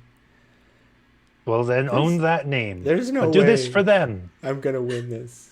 It's not gonna happen. Here, Well- have another drink. You know what Clortimus Monsterbane always says, right? No, I don't think I do. Well, then I shall refresh your memory. Clortimus Monsterbane always says, it is better to fail greatly than to succeed meekly. So I say you get out there, you show your friends that you are great for them like they are for you, and whether or not you win, you'll have done them a great service. That is what friends do. Friends do great services for each other. okay, go ahead and make a persuasion check with advantage. Let's see. I'm just going to roll this twice. Oh, no, it already. So I'd take that first one. Okay. And not super great. He says, Well, I guess we'll just have to see how I do when I'm up there. Oh, my. Why don't you take a little bit of liquid courage? Oh. So, cutting back to the rest of you, unfortunately, just as it really happens, if you've ever ushered, a whole bunch of people show up at once. Yeah. So it was very nice and easy to go when you had one group to seat at a time. But now there are several. So you've got, and it gets more complicated than that, because in addition to seating the trees, a unicorn has trotted up, glowing brightly, its mane dancing in the wind. There's no wind, but it's fabulous looking. And then behind it comes padding along on 6 legs, tentacles out of its back, flapping around, a displacer beast. And let me go ahead and show you. I know you all know what a unicorn is, but I just want to show you this fabulous unicorn with the golden mane and the white, snow white fur. It is so it's every time you glance at it, all of you just go. It's the Fabio of unicorns. It's the Fabio of Fabios. This thing is amazing. It's so dreamy. It is. But then Thought I'd never live to see the day. But then this fella is prowling around, or shall I say, this parent, because trotting behind are several of these.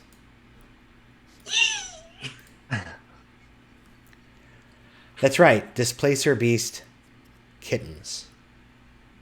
She has 3 of them. They're so cute. So let me put these all out along the bottom. They seem to want to attend as well. So you've got 4 displacer beasts, and a unicorn, and Plus the other animals. and some wild animals that are standing around, pawing at the ground, looking around. They make eye contact with you occasionally and look away, looking at other things and people. Okay, you've got there's a line forming. Let's hear. I'd like to hear from. What's Milo up to? Milo heads over to the displacer beast. Hi, I'm your usher. Where would you like to sit? The displacer beast looks around and just begins to prowl its way up the middle row. And it gets to about here with its kittens in tow, and all of a sudden, it drops real low, and it starts to blur, like it's taking a defensive position. And at the north of the area, where the kind of gnome who was complaining, and his blink dog, the blink dog looks at it, and its ears go back, and it starts growling. And the blink dog blinks away and reappears right in front of the displacer beast. And they look as though they're about to fight. What would you? I'd like to hear from each of you what you would like to do. Oh, that's not good. Ooh, pardon me. Milo wants to jump in the middle.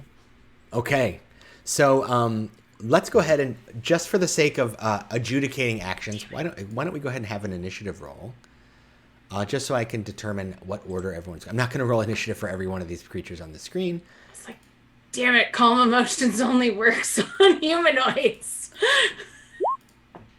I was about to cast that too. I'm just going to roll one roll for all the displacer beasts. And Oh, Scarlet's not very fast. one roll for the blink dog. And then all the characters will be rolling. And let's see if anybody else is going to get involved here. The blink dog roll will also be when Bumblebeans acts, if he's going to do anything. And yes. Okay, let's have... Oh, Jesus Christ. It lagged, and then I thought it wasn't working, so I actually rolled a 19. Sorry. Okay, that's all right. All right, so I'll just put those in for now, just so we can, because these are the people that are immediately acting. Everybody might react in a minute, but so Dirk, you actually are quickest on the draw. So you can see all this blink dog suddenly appears in front of this displacer beast, which drops into a defensive position in front of its kittens, and its tentacles start whipping around, and it's quite agitated. What would you like to do, Dirk? I am going to cast a spiritual weapon, and it's going to be in the form of like a. I know there's a weapon, like a big. Since it's a huge weapon. Anybody play Resident Evil or seen any of the movies where that one zombie has that giant like cleaver like sword or something like that? Yes. I want it to be like that, huge, because it's a spiritual weapon, and I want to slam it down in front of the two. In between them? Oh. Yes, Okay. as a barrier. Okay. So, all right, well, go. Yeah. So, I mean, you're not trying to hit them, so really, I mean, doesn't really need an attack roll. But let's go ahead and have the attack roll just to see how forcefully it hits the ground and maybe how strongly it makes the point, if you know what I All mean. right. Please, fingers crossed. So it is 1d8 plus 3.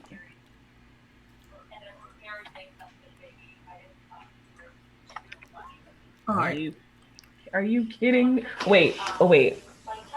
You just roll sorry. damage. I Yeah. rolled damage. I don't know why I did that. 1d20. Plus, 5 or 6 or something. You're level 5 now, so 6 probably. Whack, yeah. Are you kidding? 6 plus 3, 3 plus 6. All right. So it hits the ground, and here's what's strange: it hits the ground, but seems to pass right through the soil, but it doesn't seem to kick up any dirt or dust. In fact, it disappears almost down to the hilt, even though this thing is large. And you hear a bloop kind of weird sound as though it hit mud, water. Yeah. The Blink Dog and Displacer Beast kind of flinch because this is, like an act of violence occurring near them. They're on the defensive. But they don't stop. It does delay them. I'm going to say it delays the Blink Dog a moment, letting Milo act before the Blink Dog. Milo stands between them, says, "You two better stop it right now, or we're going to have to kick you out of here, and all these little ones are not going to get to see the show. We're going to do it. We'll kick you out. We don't care." All right. So go ahead and let's see whatever you'd prefer. If you'd like to call this persuasion or intimidation check. I'll go with intimidation. All right.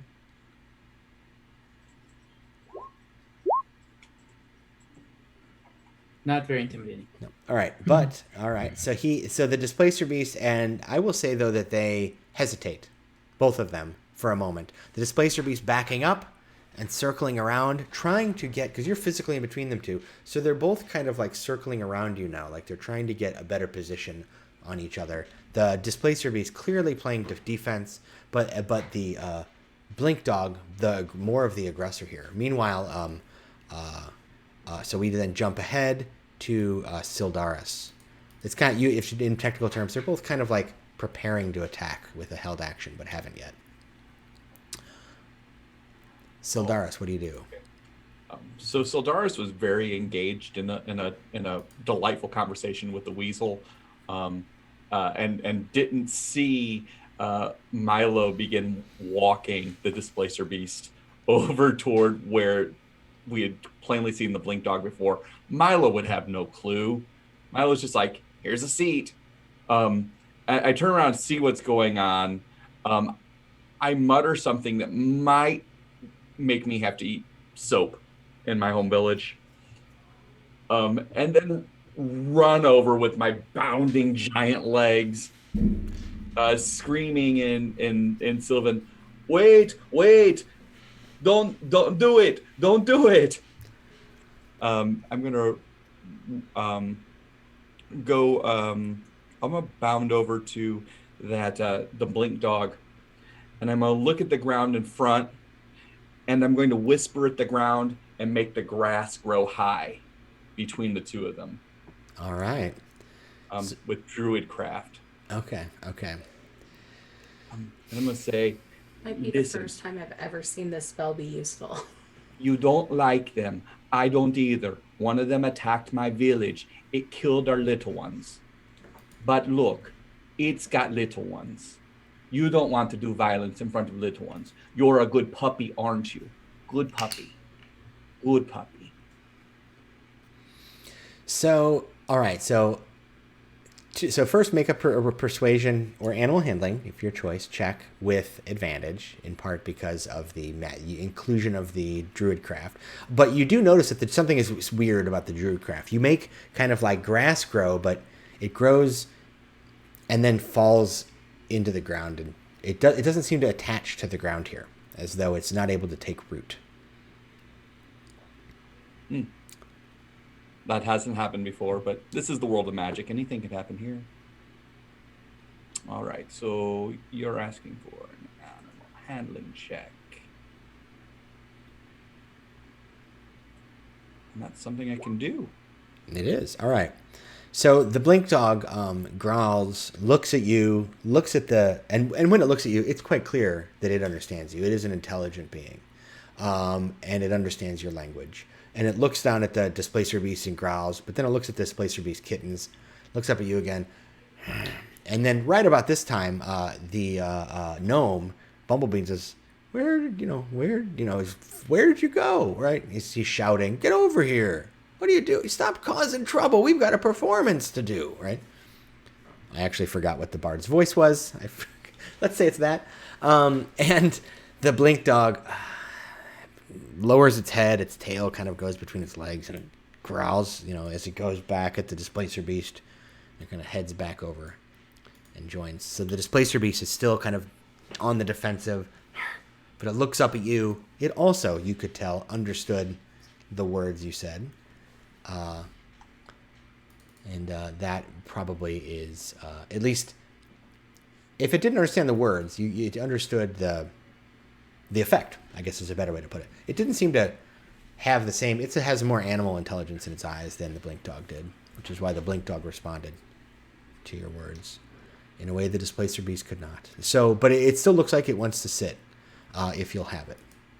It's looking at you, you, Sildaris, wondering where it stops shimmering, and it's wondering clearly where it should go now. This will be very difficult for Sildaris, because Sildaris, his formative life moment was fighting a displacer beast that attacked his village. And I mean, in the last adventure that we played, I gave the hag a tooth from the displacer beast that my character slew to save his village. This is Sildaris's 3 deep breaths moment, trying to get enough composure. Milo grabs your sleeve and goes, "Do you want me to sit them somewhere?" I'm feeling very thirsty, Milo. Can you seat them somewhere, please? Okay, I got you. And he leads them to the back row. Okay. On the center. Okay. Right. And then I turn around. Sildaris shrinks a little bit. You see a little tear. And, like defeat, a sense, like every feeling on the sleeve, defeat. Scarlet's going to kind of clap Sildaris on the back of the shoulder and say, "You did good, lad. You faced your fear in the eye, and you triumphed." And then hug. Sildaris goes in for the hug. It's just a wee kitty. It's not worth all of this. There's tears, and just all in.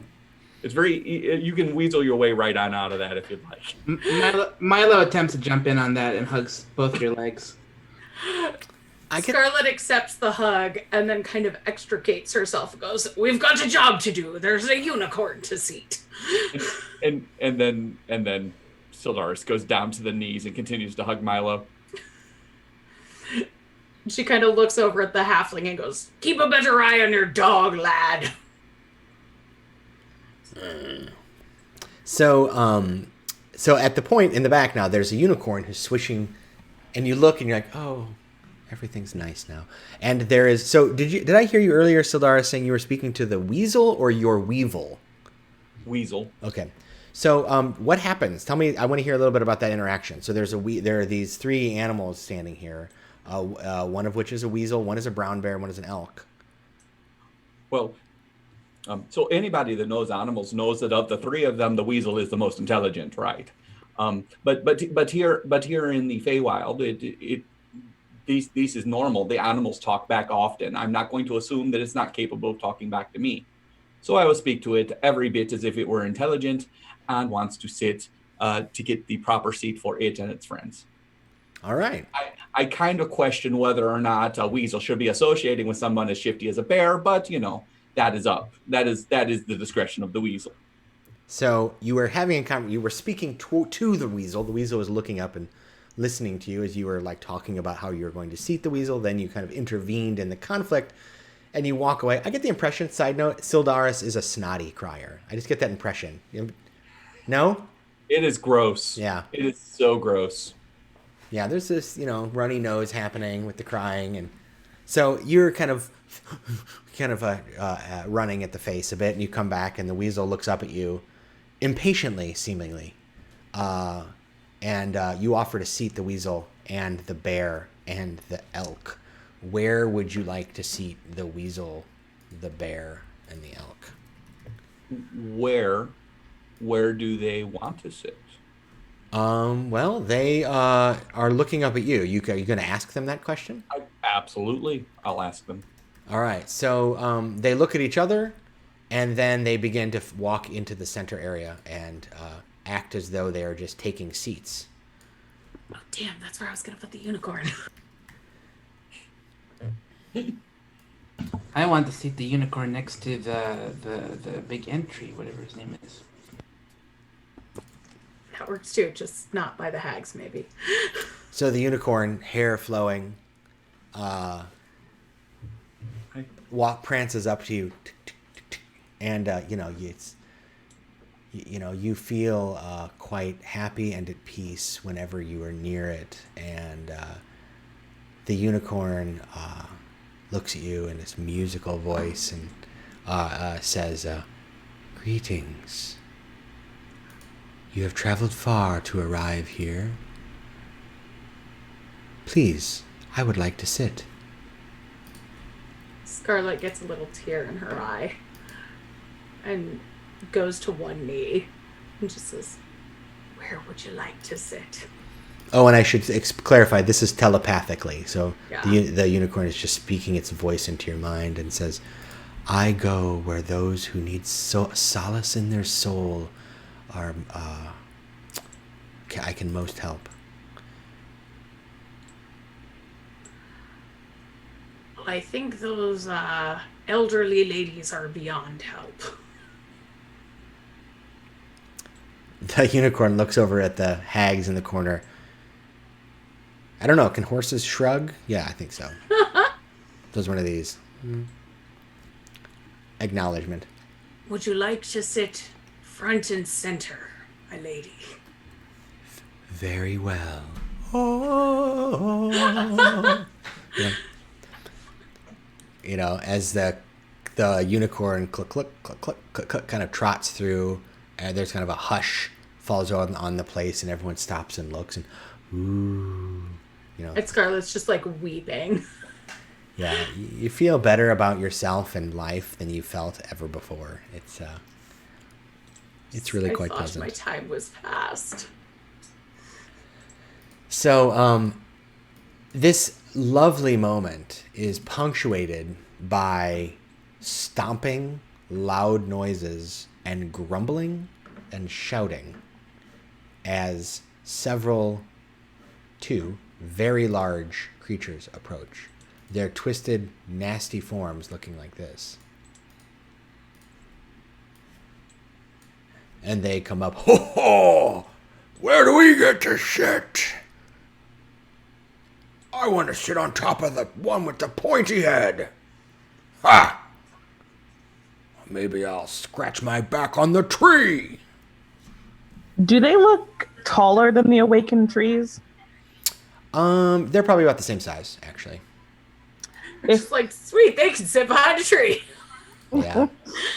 I'd say that they are both pretty huge. We should have the quiet section on the right and the loud section on the left. Ooh, good Good point. idea.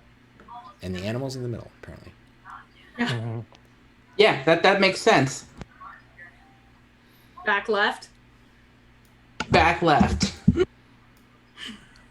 Oh, this will be a great place to see these idiots perform. One of them has a sack, and there's a kind of a foul smell coming from the sack. No outside food or drink, lads. Is it a smell of decay? Decay, but not flesh. But yeah, I'd think that you're familiar with this scent as well, Dirk. Given your interest in interests, I'll just put it that way. Yeah, for sure. It smells like rotting food. I as soon as I smell it, I want to go over and look up at them. Can I try that? They look down and goes, "Oh, you want to eat some of our tomatoes?" And he opens it up. It's a bunch of rotten tomatoes. Can I try it? You'd like to eat the food we've brought? Very well. Look at this one. He's gonna eat our rotten tomatoes. Those were for the performers, young man. Ha! Very well. I take it out, eat it. This exact face. When you get past the rotten part, you can did you bury a blink dog underneath these tomatoes when you first had them? How'd you know that? It just so happens I did. I can taste it. Yeah, What? Really? And he picks it up and puts it in his mouth. it's rotten. Yeah. Oh, sorry. It's a gift from my god. I don't think anyone else can do it. He just kind of looks defeated, like, oh. That would be cool. All right. Well, this performance is going to stink, and we're going to let them know. Yeah, it's pretty gross. And I leave. Yeah, you get the distinct impression that it tastes a little like Blink Dog, but it also tastes kind of like, I don't know, it tastes kind of like this place. You know, it tastes like the forest around you. Like probably it was grown locally. Which is what that dice roll I did. I did a percentile dice, and I'm like, how likely is it that it was grown here or somewhere else? Okay, here. All right. So at this point, it looks like all of the guests have arrived, and the fairy dragon is buzzing around and buzzes by, and who Dirk, I believe, cast the spiritual weapon, yes, and buzzes by, flitters by and says, please don't do that again. You're going to disrupt the whole appearance. This takes a lot of work to maintain this, okay? My apologies. Being stage manager is such a thankless job. And he flies back off to the side. Thank you. Oh, well, I guess not always. And then Fizzlewit says, all right. It's time to perform. It's time to perform. So, at this point, I think the green hags are kind of yelling and shouting insults at people. The Fomorians in the back, the twisted, ugly giants, purple-skinned, warty giants, are already anticipating that this is going to be terrible, and they're like heckling, like two giant evil. I just blanked on their names. Guys from the Muppets in the balcony. Statler Statler and Waldorf. Statler and Waldorf. Thank you. That's what I was inspired by for them. Oh, yeah, this is going to be terrible. But except they're louder and bigger than that, right? And the green hags are up there, like, waiting for it to fail, like, hoping it'll be awful. The unicorn, his hair still blowing beautifully in the wind. Oh! The elk, weasel, and brown bear after they've sat, transform into druids. So they were very pleased that you spoke to them and treated them like intelligent people and not animals there, Sildaris. The displacer beast is tending to her kittens. The awakened trees are slowly creaking back and forth, and the myconids are sitting very patiently, looking almost like fungi growing on a rotting log. Finally, the satyr begins, the first performer, and sings a lovely tune, followed by some quiet clapping and appreciation by the myconids and the druids. The displacer beasts purr, the trees creak, and the green hags, after the silence kind of descends after the clapping, one of the green hags turns to the other and says, What a disappointment. He didn't fail at all. I thought you said these were going to be terrible performers. I wanted to see them lose. This is awful. And they just continue to talk, actually, quite loudly. The only person, though, that seems to be bothered by that is the unicorn. Or rather, within earshot, enough to be bothered is the unicorn. But the unicorn seems unflappable. Meanwhile, in the back, Statler and Waldorf make their jokes and kind of crack wise in the back, saying something like, "You call that a performance? I've seen better performances." And I wish I had some Statler and Waldorf jokes at hand. I really do. I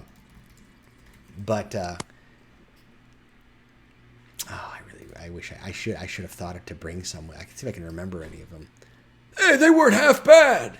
Nope, they were all bad. That one, right? Oh, that. So then the satyr leaves, and the bard and his dog appear, and the bard begins singing a song, and the dog begins teleporting this way and that, and dancing. It's a song and dance number, and they're watching this, and it's nice enough. But meanwhile, the Fomorians in the back start going, "Boo! Boo! This is the worst thing I've ever heard. It was terrible, horrendous." "Well, actually, it's not that bad." "Oh, yeah? Well, there's parts I like. I liked a lot of it, actually. Yes, it was good. It was great. It was wonderful. Yeah, bravo. More. Who else is there?" This sort of thing. But that was different. Yep, lousy, but different. And so they leave the stage. And finally, it is your drunken friend. It's his turn. It's Silfar the Great. And he stumbles. Give it to him, Silfar! He stumbles his way. He looks to Clortimus and says, "You really think I can do it?" You've got this. All right. And Sildaris will say, You definitely have this. I'll pat him on the shoulder. I will give him a guidance. Never use this spell. But he really needs to succeed. That is cheating, and I love it. After today, they won't call you a satyr. They will call you a happier.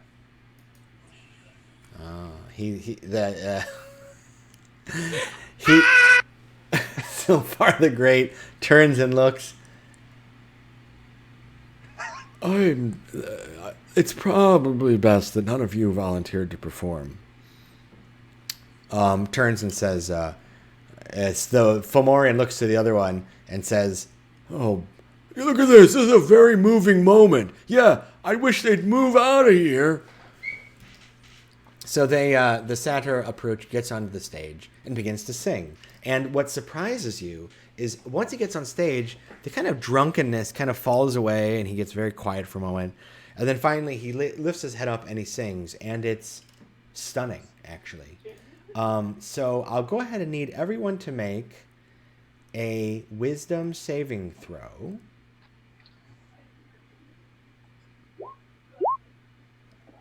Actually, I forgot to call for one of these earlier when the first satyr sang. I'm looking for my saving throws. There they are. Oh, I'm good at wisdom. Yeah. All right. So,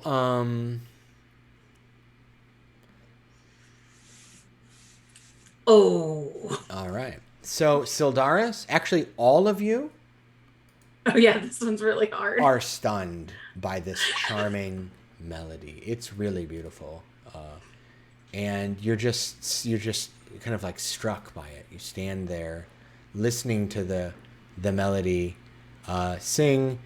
You're charmed for a minute. You just kind of stare, dumbfounded, listening in shock, or in awe of its beauty. It's the best song I've ever heard in my life. What you don't realize, however, because you're all kind of like dazed, is that the Fomorians are continuing to shout insults, and now the druids are turning and saying, "Would you shut up? I'm trying to listen to this. It's beautiful." And they're kind of so like in the background, you're slowly hearing this disagreement escalate. So about a minute or two into the song now, and the effect is starting to wear off. It's as though you are, you kind of like come out of a haze, because it only lasts, I believe, a minute. So you go ahead and make the save again, and let's see if you can resist it enough to break up the fight that's about to happen between the Fomorian and the druid. So we're doing another round of saves. We got a fail there. Another Nope. one. Oh. No, I love this song. Is that everybody? Oh God. Well. Yeah. There it is. Yeah! All right. That is the DC, actually, believe it or not. All right. So It's far, because it's really good. It's because I put the wax in my ears. Oh, that's right. I forgot you did that. Had I remembered that, I would have given you advantage. Not that you did. I knew this was coming. The Fey Ranger who knows the abilities of all the Fey knew that any musical performance was bound to do such a thing. You didn't warn the rest of us? Well, I could have been wrong. So You would have missed the pretty music. That's true. The rest of you are kind of dazed. Whereas for you, Sildaris, you're kind of like shaken, and you hear, "I always dreamed we'd be back here. Those weren't dreams. Those were nightmares." Right? I guess all's well that ends well. Doesn't matter to me as long as it ends. Right, etc., etc. Every week this show looks better to me. Every week your eyesight gets worse. All right, they're just shouting at each other. And and the druids are now getting angry and heading over there like, "Can you shut up? I'm trying to listen to this beautiful song." So perhaps it's best for me to wander on over there as well and say, "Okay, now, hold on. So perhaps, my friends, you are just in a very bad spot." Yes? Bad? What do you mean, bad spot? You want us to sit somewhere else? Oh, no. I'm not talking you. I'm talking my other friends. Oh, the druids are like, "Anywhere we can be away from these rude jerks." And I'm going to say, well, why don't you follow me, Weasel? We will go and we will find a great place for you. And let's walk them back over. And I'm going to sit them over next to the treant. Oh, okay. Next to Old Oak. All right.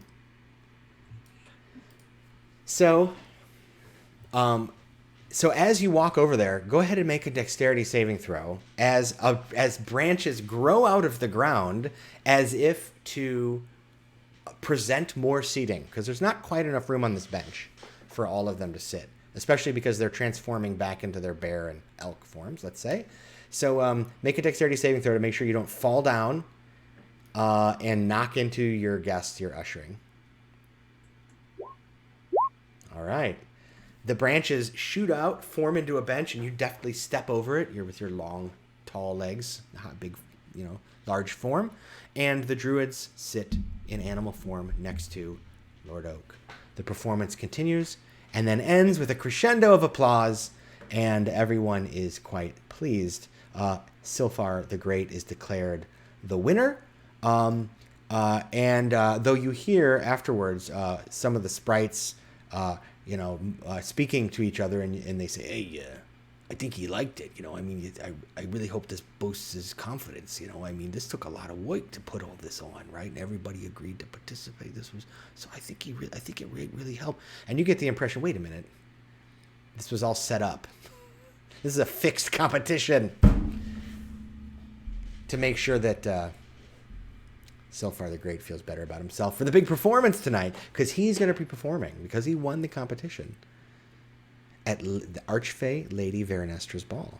And Thizzlewit flies over to you and says, wow, you really did it. You've completed 2 out of the 3 tasks. I thought for sure that this was going to be chaos. I mean, look at those people. And those people, they're awful. You did so well. All right, well, I see you ate a tomato. I bet that was delicious. This way. It tasted like Blink Dog. I wouldn't know what that tastes like. How do you know what that tastes like? Oh, it's a divine gift. When I eat things, if I focus, I can tell what fertilized the plant. Or technically the meat. Anything, really. So, fertilize the plant. That means that, Blink Dog poo-poo grew those tomatoes? More like a Blink Dog... Oh... life ended in some manner, and then the tomatoes were planted on top of it. Okay, well, that's the cycle of life. Okay. I thought you meant you'd eating a Blink Dog. Don't do that. And if you did, don't say it here. Shh. No, of course not. Okay, good. Come with me. It's time for you to, do the last thing. You have to go to the royal kitchens. All right. So, the displacer, so the fact is that as you're leaving, the fairy dragon flies over and says, look, my name is Jazz. I was the stage manager here. And I gotta say, I thought for sure this was going to be a catastrophe. Especially when the hags and the Fomorians showed up. And when that Blink Dog went after those poor kittens, I thought it was going to be blood. But you managed to somehow corral the problem. So just let me say that thank you. And I also say everyone here seems to be quite happy that you treated them like people, even the animal folk over there. That was kind. Here, take this. And she hands Sildaris, but she intends it for everyone, a shiny stone. Thank you, little one. And then Thistlewit brings you to a giant, living, hollowed-out tree. You walk a few hundred yards away from the amphitheater. And she says, your final task is the most dangerous yet. Isn't that exciting? You're going to serve as taste testers for Lady Verenestra's ball. You get to make sure every meal is delicious, as well as free of poisons or enchantments. Now, I will say, this one's a tough one. And then as she leads you in... I have a question. She disappears. She says, uh-huh. Sildaris, did it hurt the tree to be hollowed out like this? So Sildaris will walk over to the tree and say, hello, tree friend. Did it hurt you to be hollowed out like this? The tree seems perfectly healthy and hale, with a large hollow inside that serves as a kitchen. I turn back and say, no, the tree seems to like this. Look how happy it is. Can't you hear it? Maybe if you tasted it. Muted. If it gets served in something, sure. No, we're not going to serve the tree. Okay, then no. Okay. No, you're a good tree. We're not going to eat your tree. No. So let me describe what the room looks like. So you're in a kitchen, and it's a working kitchen full of steaming pots, simmering pans, just a panoply of smells, scents, aromas, colors. In fact, it strikes you that the smells are familiar. So each of you, I'd like you to tell me what your character's favorite food from home is. because that's what you smell. What is Clortimus's favorite food from home?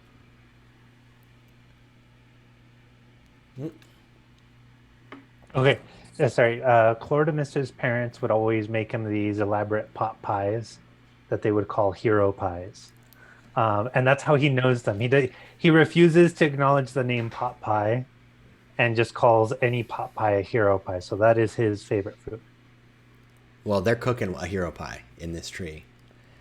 What about Scarlet? Oh, that would be cuddle with fresh bread. There, it's cooking over. It's not far. It's right over there on the counter. You can swear by the smell, at least. For those who don't know, cuddle's like a stew of all of your leftovers, but usually sausage and maybe some fish or some pulled pork and potatoes and carrots all stewed together into a mush, and you eat it with bread. Sounds good. Well, they've got a pot of it bubbling right over there. At least it sure smells like it. What about Milo? Milo's favorite food is a bunch of things, usually like roasts, and it would be like his birthday dinner, and it's like always all of his favorite foods. It should be a very, very long table of halfling foods, and all of that coagulation is probably what he smells. Yes, absolutely. It's a collection of It Smells Like a Banquet. What about Sildaris? Doris can't resist strawberries. Oh, right. We learned Never this. been able to. His guiltiest moment was stealing the neighbor's strawberries. Yes. And it smells like strawberry pie. It's just strawberry pie. And finally, Dirk. I know you have, a very keen palate. What is Dirk's favorite food? Red dragon haunches, seasoned with spices from and served in a bed of freshly picked lettuce and tomatoes and parsnips and some leeks, and right next to it a big hefty glass of cider. Wow. All right. Well, you don't know how they did it, but they've got Red Dragon on the menu. You can swear by the smell. It smells great. So, so in this area, you've got stovetops with delicious smelling food. You've got a corner where there are a bunch of mushrooms growing. In fact, that corner is dark and looks kind of like just the natural inside of a tree. And as you're looking over there, you realize that one of the mushrooms is moving. It's one of those myconids. As you glance up, the ceiling is actually intertwined branches and vines. And there's a kind of a wooden rope and pulley system like you saw back in the barn. And this is transporting water throughout the room with sparkling prisms hanging on either sides of it, making the water appear rainbow-hued as it falls, as it pours into the various foods. There is a door that just closed behind you that appears to be made of knotted branches. But you do not see any sort of door handle or lock. There is a myconid in the corner that's tending to the mushrooms, and there is a pixie that's dancing around, looking into the different foods, and turns and says, all right, so I've been told that you will be helping taste the foods, test the foods, make sure they're not poisoned or enchanted. So, come this way, and let's begin. So, she says, my name is Plump Santhemum, and I'm the head chef here. And she says, here, let's start. This is the first dish. And she brings you over towards the stovetops. And I would like everyone to make a survival check, because this food is so alluring. It's distracting you. I am not good at surviving. All right. Milo has pulled out his good silverware for this task, and a napkin is tied around his neck. All right. So, several of you, so Clortimus and Dirk, you are able to kind of focus on the task at hand, but Sildaris and Scarlet and Milo absolutely are distracted. So everything you do in this room is going to have a small penalty for you three. So that's a fun thing. So while this is happening, you get ready. So several of you like lean in at the food, and Milo gets fork and knife out, and you hear a voice, or at least you think you hear it, but you realize it's in your head. And you turn and you see that the mic in it is standing nearby, and there's like a little puff of spores floating in the air around you. And suddenly you can hear this creature speaking in your head, and he says, "I wouldn't do that if I were you. That is food of the Feywild, and believe you me, you don't want to eat it. If you eat the food of the Feywild, you'll be trapped here forever like me. All I did was drink the water they offered."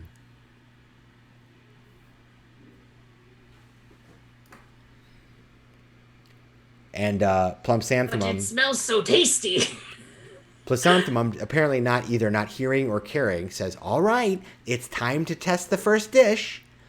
How would you like to eat this?" So go ahead. I see you've brought your own silverware, but we've got ladles here. You can just dip your hand in that plate if you like. It's delicious. And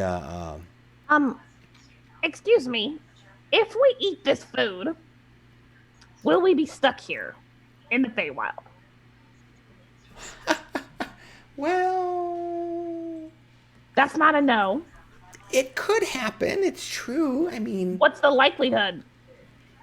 the rules of the Feywild are that there are no rules, so I can't promise exactly, but I would avoid eating it, I suppose, if you plan to leave.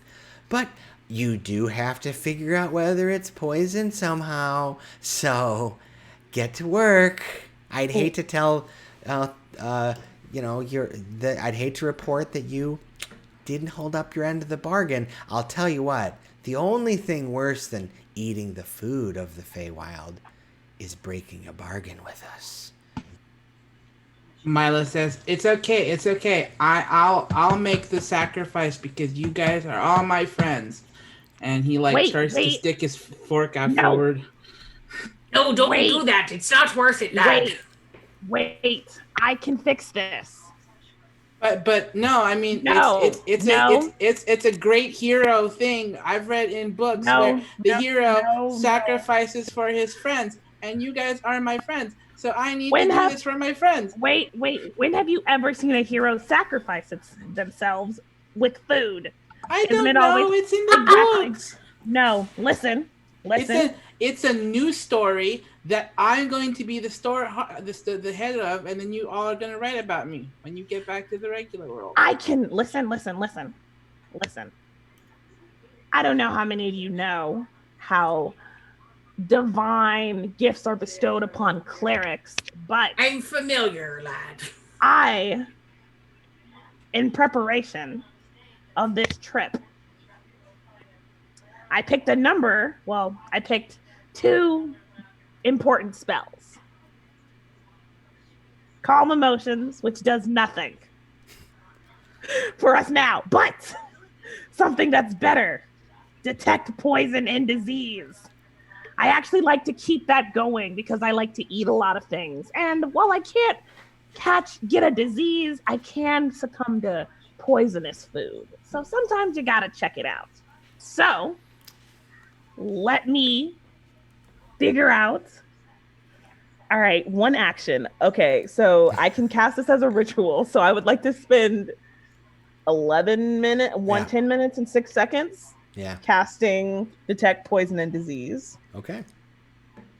And I can sense the location of poisons, poisonous creatures, and diseases within 30 feet of me.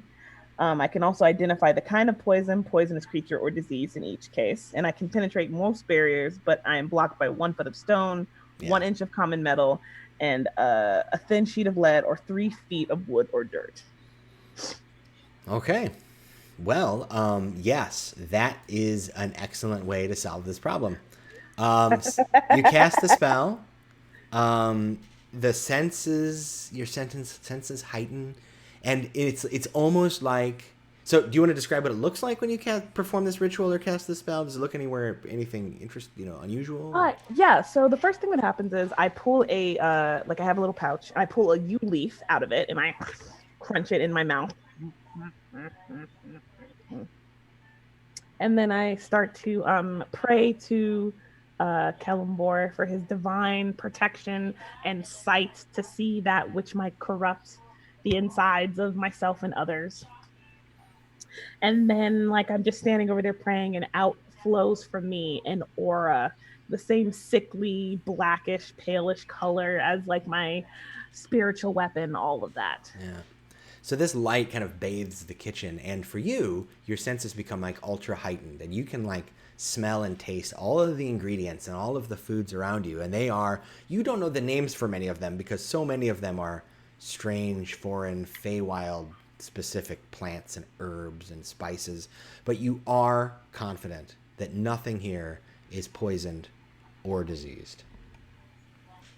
Well, but that's done. Nothing is poisoned or diseased. But we won. No, we didn't win, because they also asked us to make sure that none of the food was going to enchant anybody. Milo pulls out his fork again, and he's Wait. like, I've only had one breakfast today. I'm really hungry. I will cook you something later.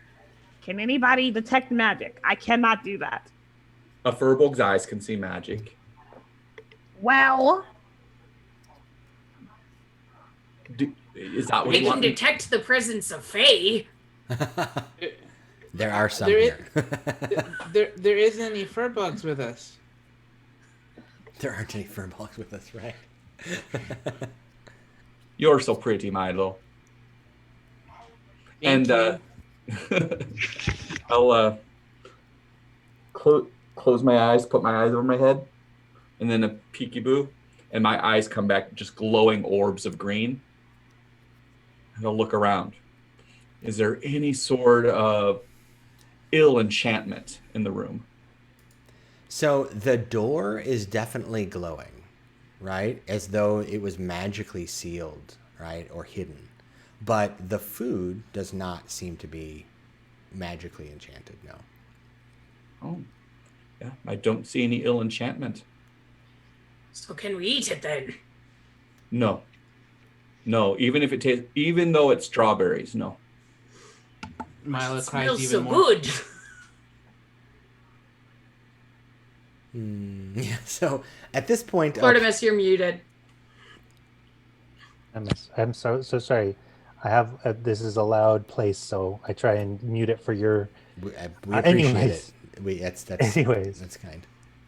I always forget to unmute myself. Anyways, Clordimus would like to offer Milo a dry hero pie, which is like trail mix, but it has all of the components of a pot pie, but dried and in a baggie. So it's like jerky and dried peas and carrots and other vegetables that are just all in a little baggie. And this is out of your pouch or your pack? Yes. Milo eats it, but still cries and whimpers that it's not his birthday dinner. It's not my birthday dinner. It's just not my birthday dinner. we'll cook your birthday dinner when we get out of here. Is it your birthday, son? No, but that's what it smells like. Well, when it's your birthday, we'll find you something nice, like cuddle. Oh.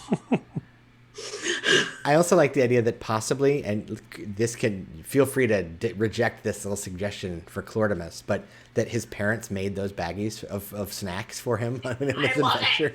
Yes, that's absolutely my intention. Yeah. His parents treated him like he was a hero from age 0 to 18, and that's Here's just your it hero was stuck- mix. Don't forget your hero mix. Yeah, I like little trail mix packets. Yeah, I love it. All right. So at this point, Plump Xanthemum says, so it sounds like the food is ready for my lady. Is that correct? Yes. Oh, excellent. So at this point, you hear a strange sort of popping sound, and all of a sudden the branches kind of recede, and you can see there's the door out of the kitchen, and Thizzlewit reappears and says, all right, I heard you finished the job. She's very excited about this. I can't believe that. It's amazing. And then, That was a tricksy one. well, we had to see if your hearts were true. And she glances over at Dirk. Mostly. And then there's a popping sound. And all of a sudden, it is once again nighttime. The kitchen and everything around you has vanished. You find yourself in the part of the forest where you encountered the Dryad's funeral once more. Except all of these tokens are gone. It's, in fact, you are...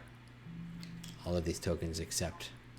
I don't want to delete Scarlet, but all right. So just pretend they're all Scarlet gone. died on the way back Yeah, home. there you go. So you suddenly find yourself in the woods, and it's where the funeral had been held. And in fact, the place where the Dryad was laying in repose, there's actually just a fallen tree there, right? Deadfall, as one would encounter in the woods. You hear Thizzlewit's voice say, "You did a great job, and you mostly didn't eat any of the food either. Mostly. So, I will say that we've left you a few gifts. But, Dirk, I'll let you know, you've eaten the food of the Feywild. And so, that means, well, you're in our debt. You did a good job. The bargain's a bargain. You upheld it, but at some time in the future, when it's fun, we might call on you again and ask for your assistance and servitude." And then the voice disappears, and you find she then the voice reappears and say, "I like to do that. Go ahead, ask me something. Go ahead. Will I? Poof! Will this She deal disappears again. If I ever see that fairy, that fae again, I'm going to squish. I'm squish. So Milo pulls on your arm and goes, "So you ate the food and they let you go. So I could have eaten the food and been let go." Okay, wait. I ate a rotten tomato. You were trying to eat deliciousness, so maybe not. Did you not hear that voice in your head? I don't listen to the voice in my head. I listen to the voice inside of my stomach. And that voice inside of my stomach said, "Eat something." You ate something and they let you go. They could have done the same for me too. Or He you starts to could have just been- cry. Listen, I will cook you my favorite meal, red dragon haunch, all right? We just need to go kill one. He like wipes his nose. "You promise?" I promise. So, I will say this, that you seem to have brought some things with you. First of all, Sildaris still has his Rust Weevil baby. Right? Featherbrow? You've got Featherbrow. Featherbrow is a pet about the size of a rat, let's say. Maybe a small cat. And it does have fully functional rusting abilities. So keep that in mind. One of you, sitting in front of you, is also a lovely staff of twisted wood that looks like this. And I know that only one of you is going to be able to use that. But there it is, a staff of the woodlands. And there's a few other things laying around. A lovely crown of flowers you realize is on each of your heads. All of your heads. Each have your own little flower crown. And is that everything? Ooh. There's Alright. the gems. And the gem. Yeah, each of you has a gem on you. Yes, that's exactly right. These are important. So you each are holding a gemstone that seems to be, gosh, several hundred gold pieces worth as well. I mean, this thing's like the size of a tennis ball, this gem. I mean, they could be upwards of 500 gold each, and each of you has one. Nice. Milo says, "I don't think that funeral was real. I think they just wanted us to do their work for them." Well, they paid very highly for it. We got pretty little flower hats and nice jewelry. But I didn't No. get to eat anything. It was exactly like I was saying, an elaborate ruse just to make us do hero things. But it is okay. We proved our names, and our names will resound. None of that we did seem very heroic.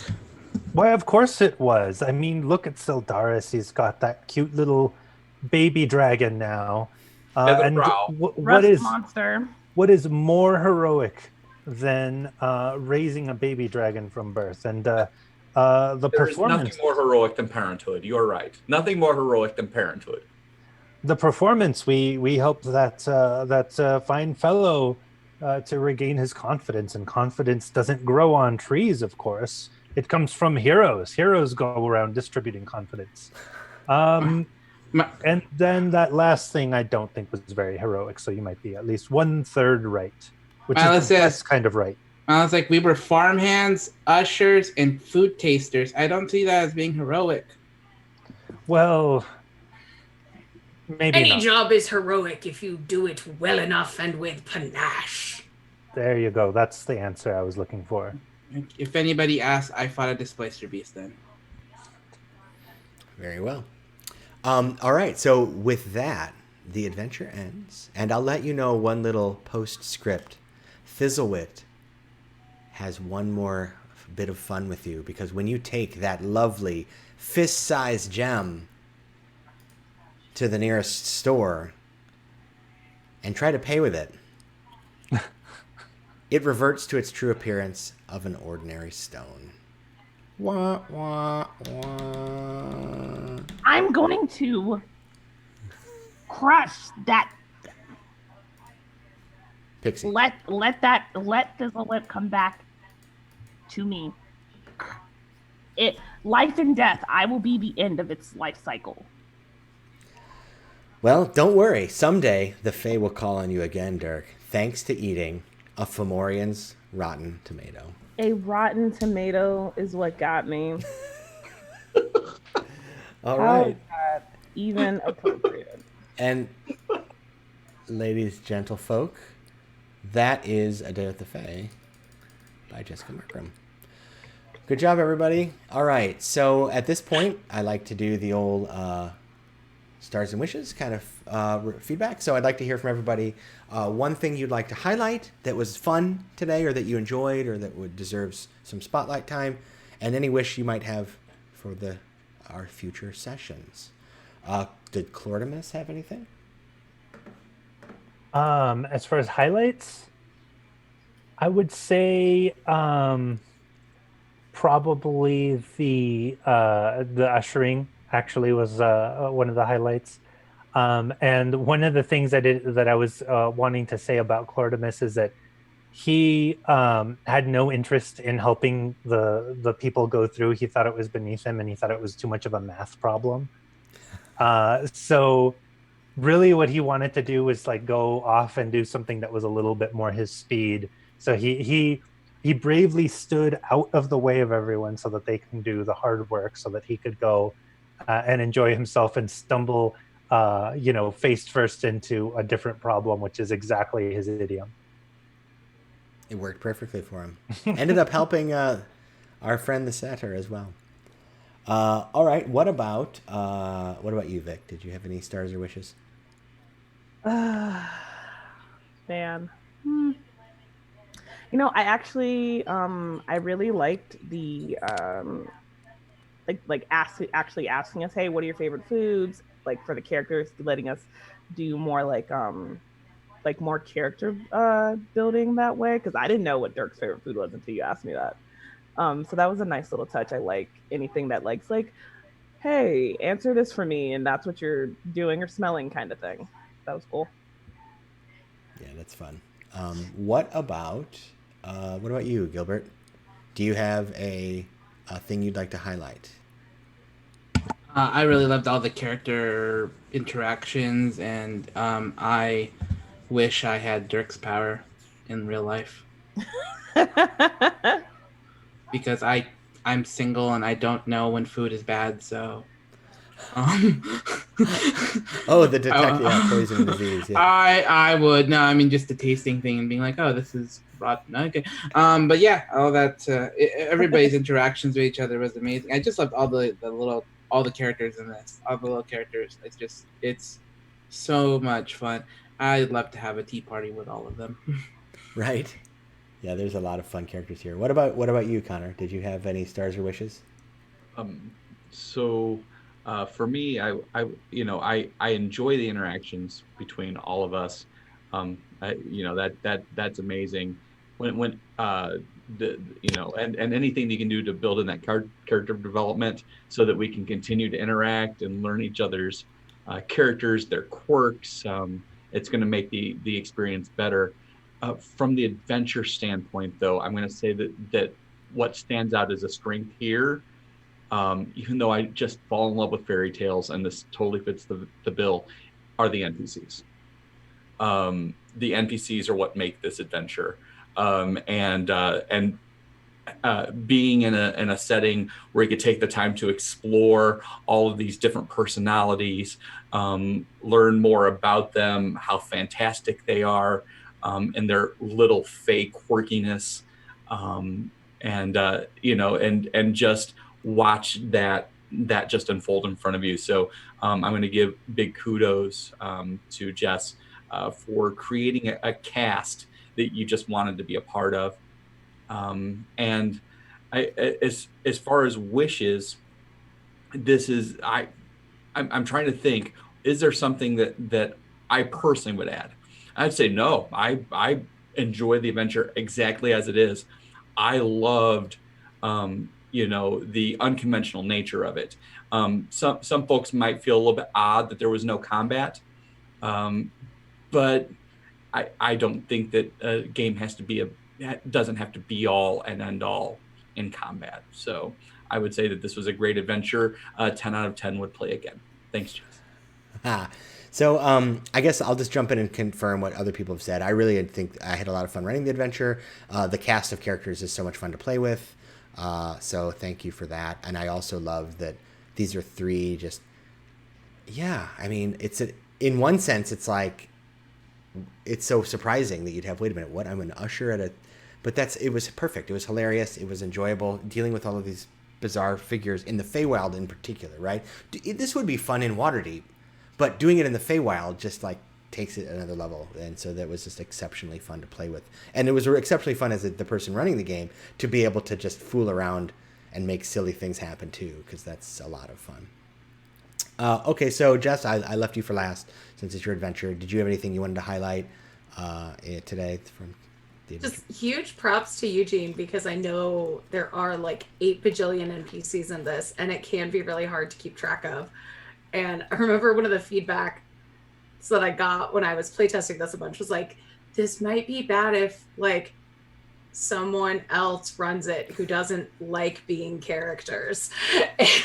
And Eugene was so good, and I loved all of the energy that you put into it, and it was so fun. And like the impetus for this adventure was, I looked at a lot of myths, not myths, but like legends of the Fae from particularly like British culture, Irish culture, to see like, what do you do to please the Fae besides D&D, like, and what happens when that goes wrong. And I really wanted to play on like, well, they can't touch cold iron, so like rust monsters make perfect sense for defense for them. And what would it be like to have a punishment where the Fae just mess with you for a whole day? Like they give you tasks and you can't leave because you have made a bond to it, and you might end up stuck there. And it was great. I had so much fun, friends. Thank you. Oh no, that was a blast. Thanks everybody. So it looks like we all had a great time. I hope you did too, watching at home. That's it for today. Tuesday we're playing Cypher System with the Tuesday group. Thursday we're playing some D&D. And next Saturday, D&D again? Are we doing my thing? I think I might have I don't know. Well, yes. So. Whatever it is, it'll be amazing right here next week. So remember, Jessica's Adventure is for sale below the screen, and Mayday 10 Day. Go support Mayday's 10 Day and donate for a charity for a good cause. And right now on DM's Guild, it's play it forward. So if you buy anything on DM's Guild, creators get 100% instead of 50% like normal. Yeah. So if you can afford it between now and May 17th, it's a great time to purchase. That's right. I agree. Go support creators. That's what we're about here. All right. Well, thank you very much, everybody. I hope you have a good week. Bye. Bye.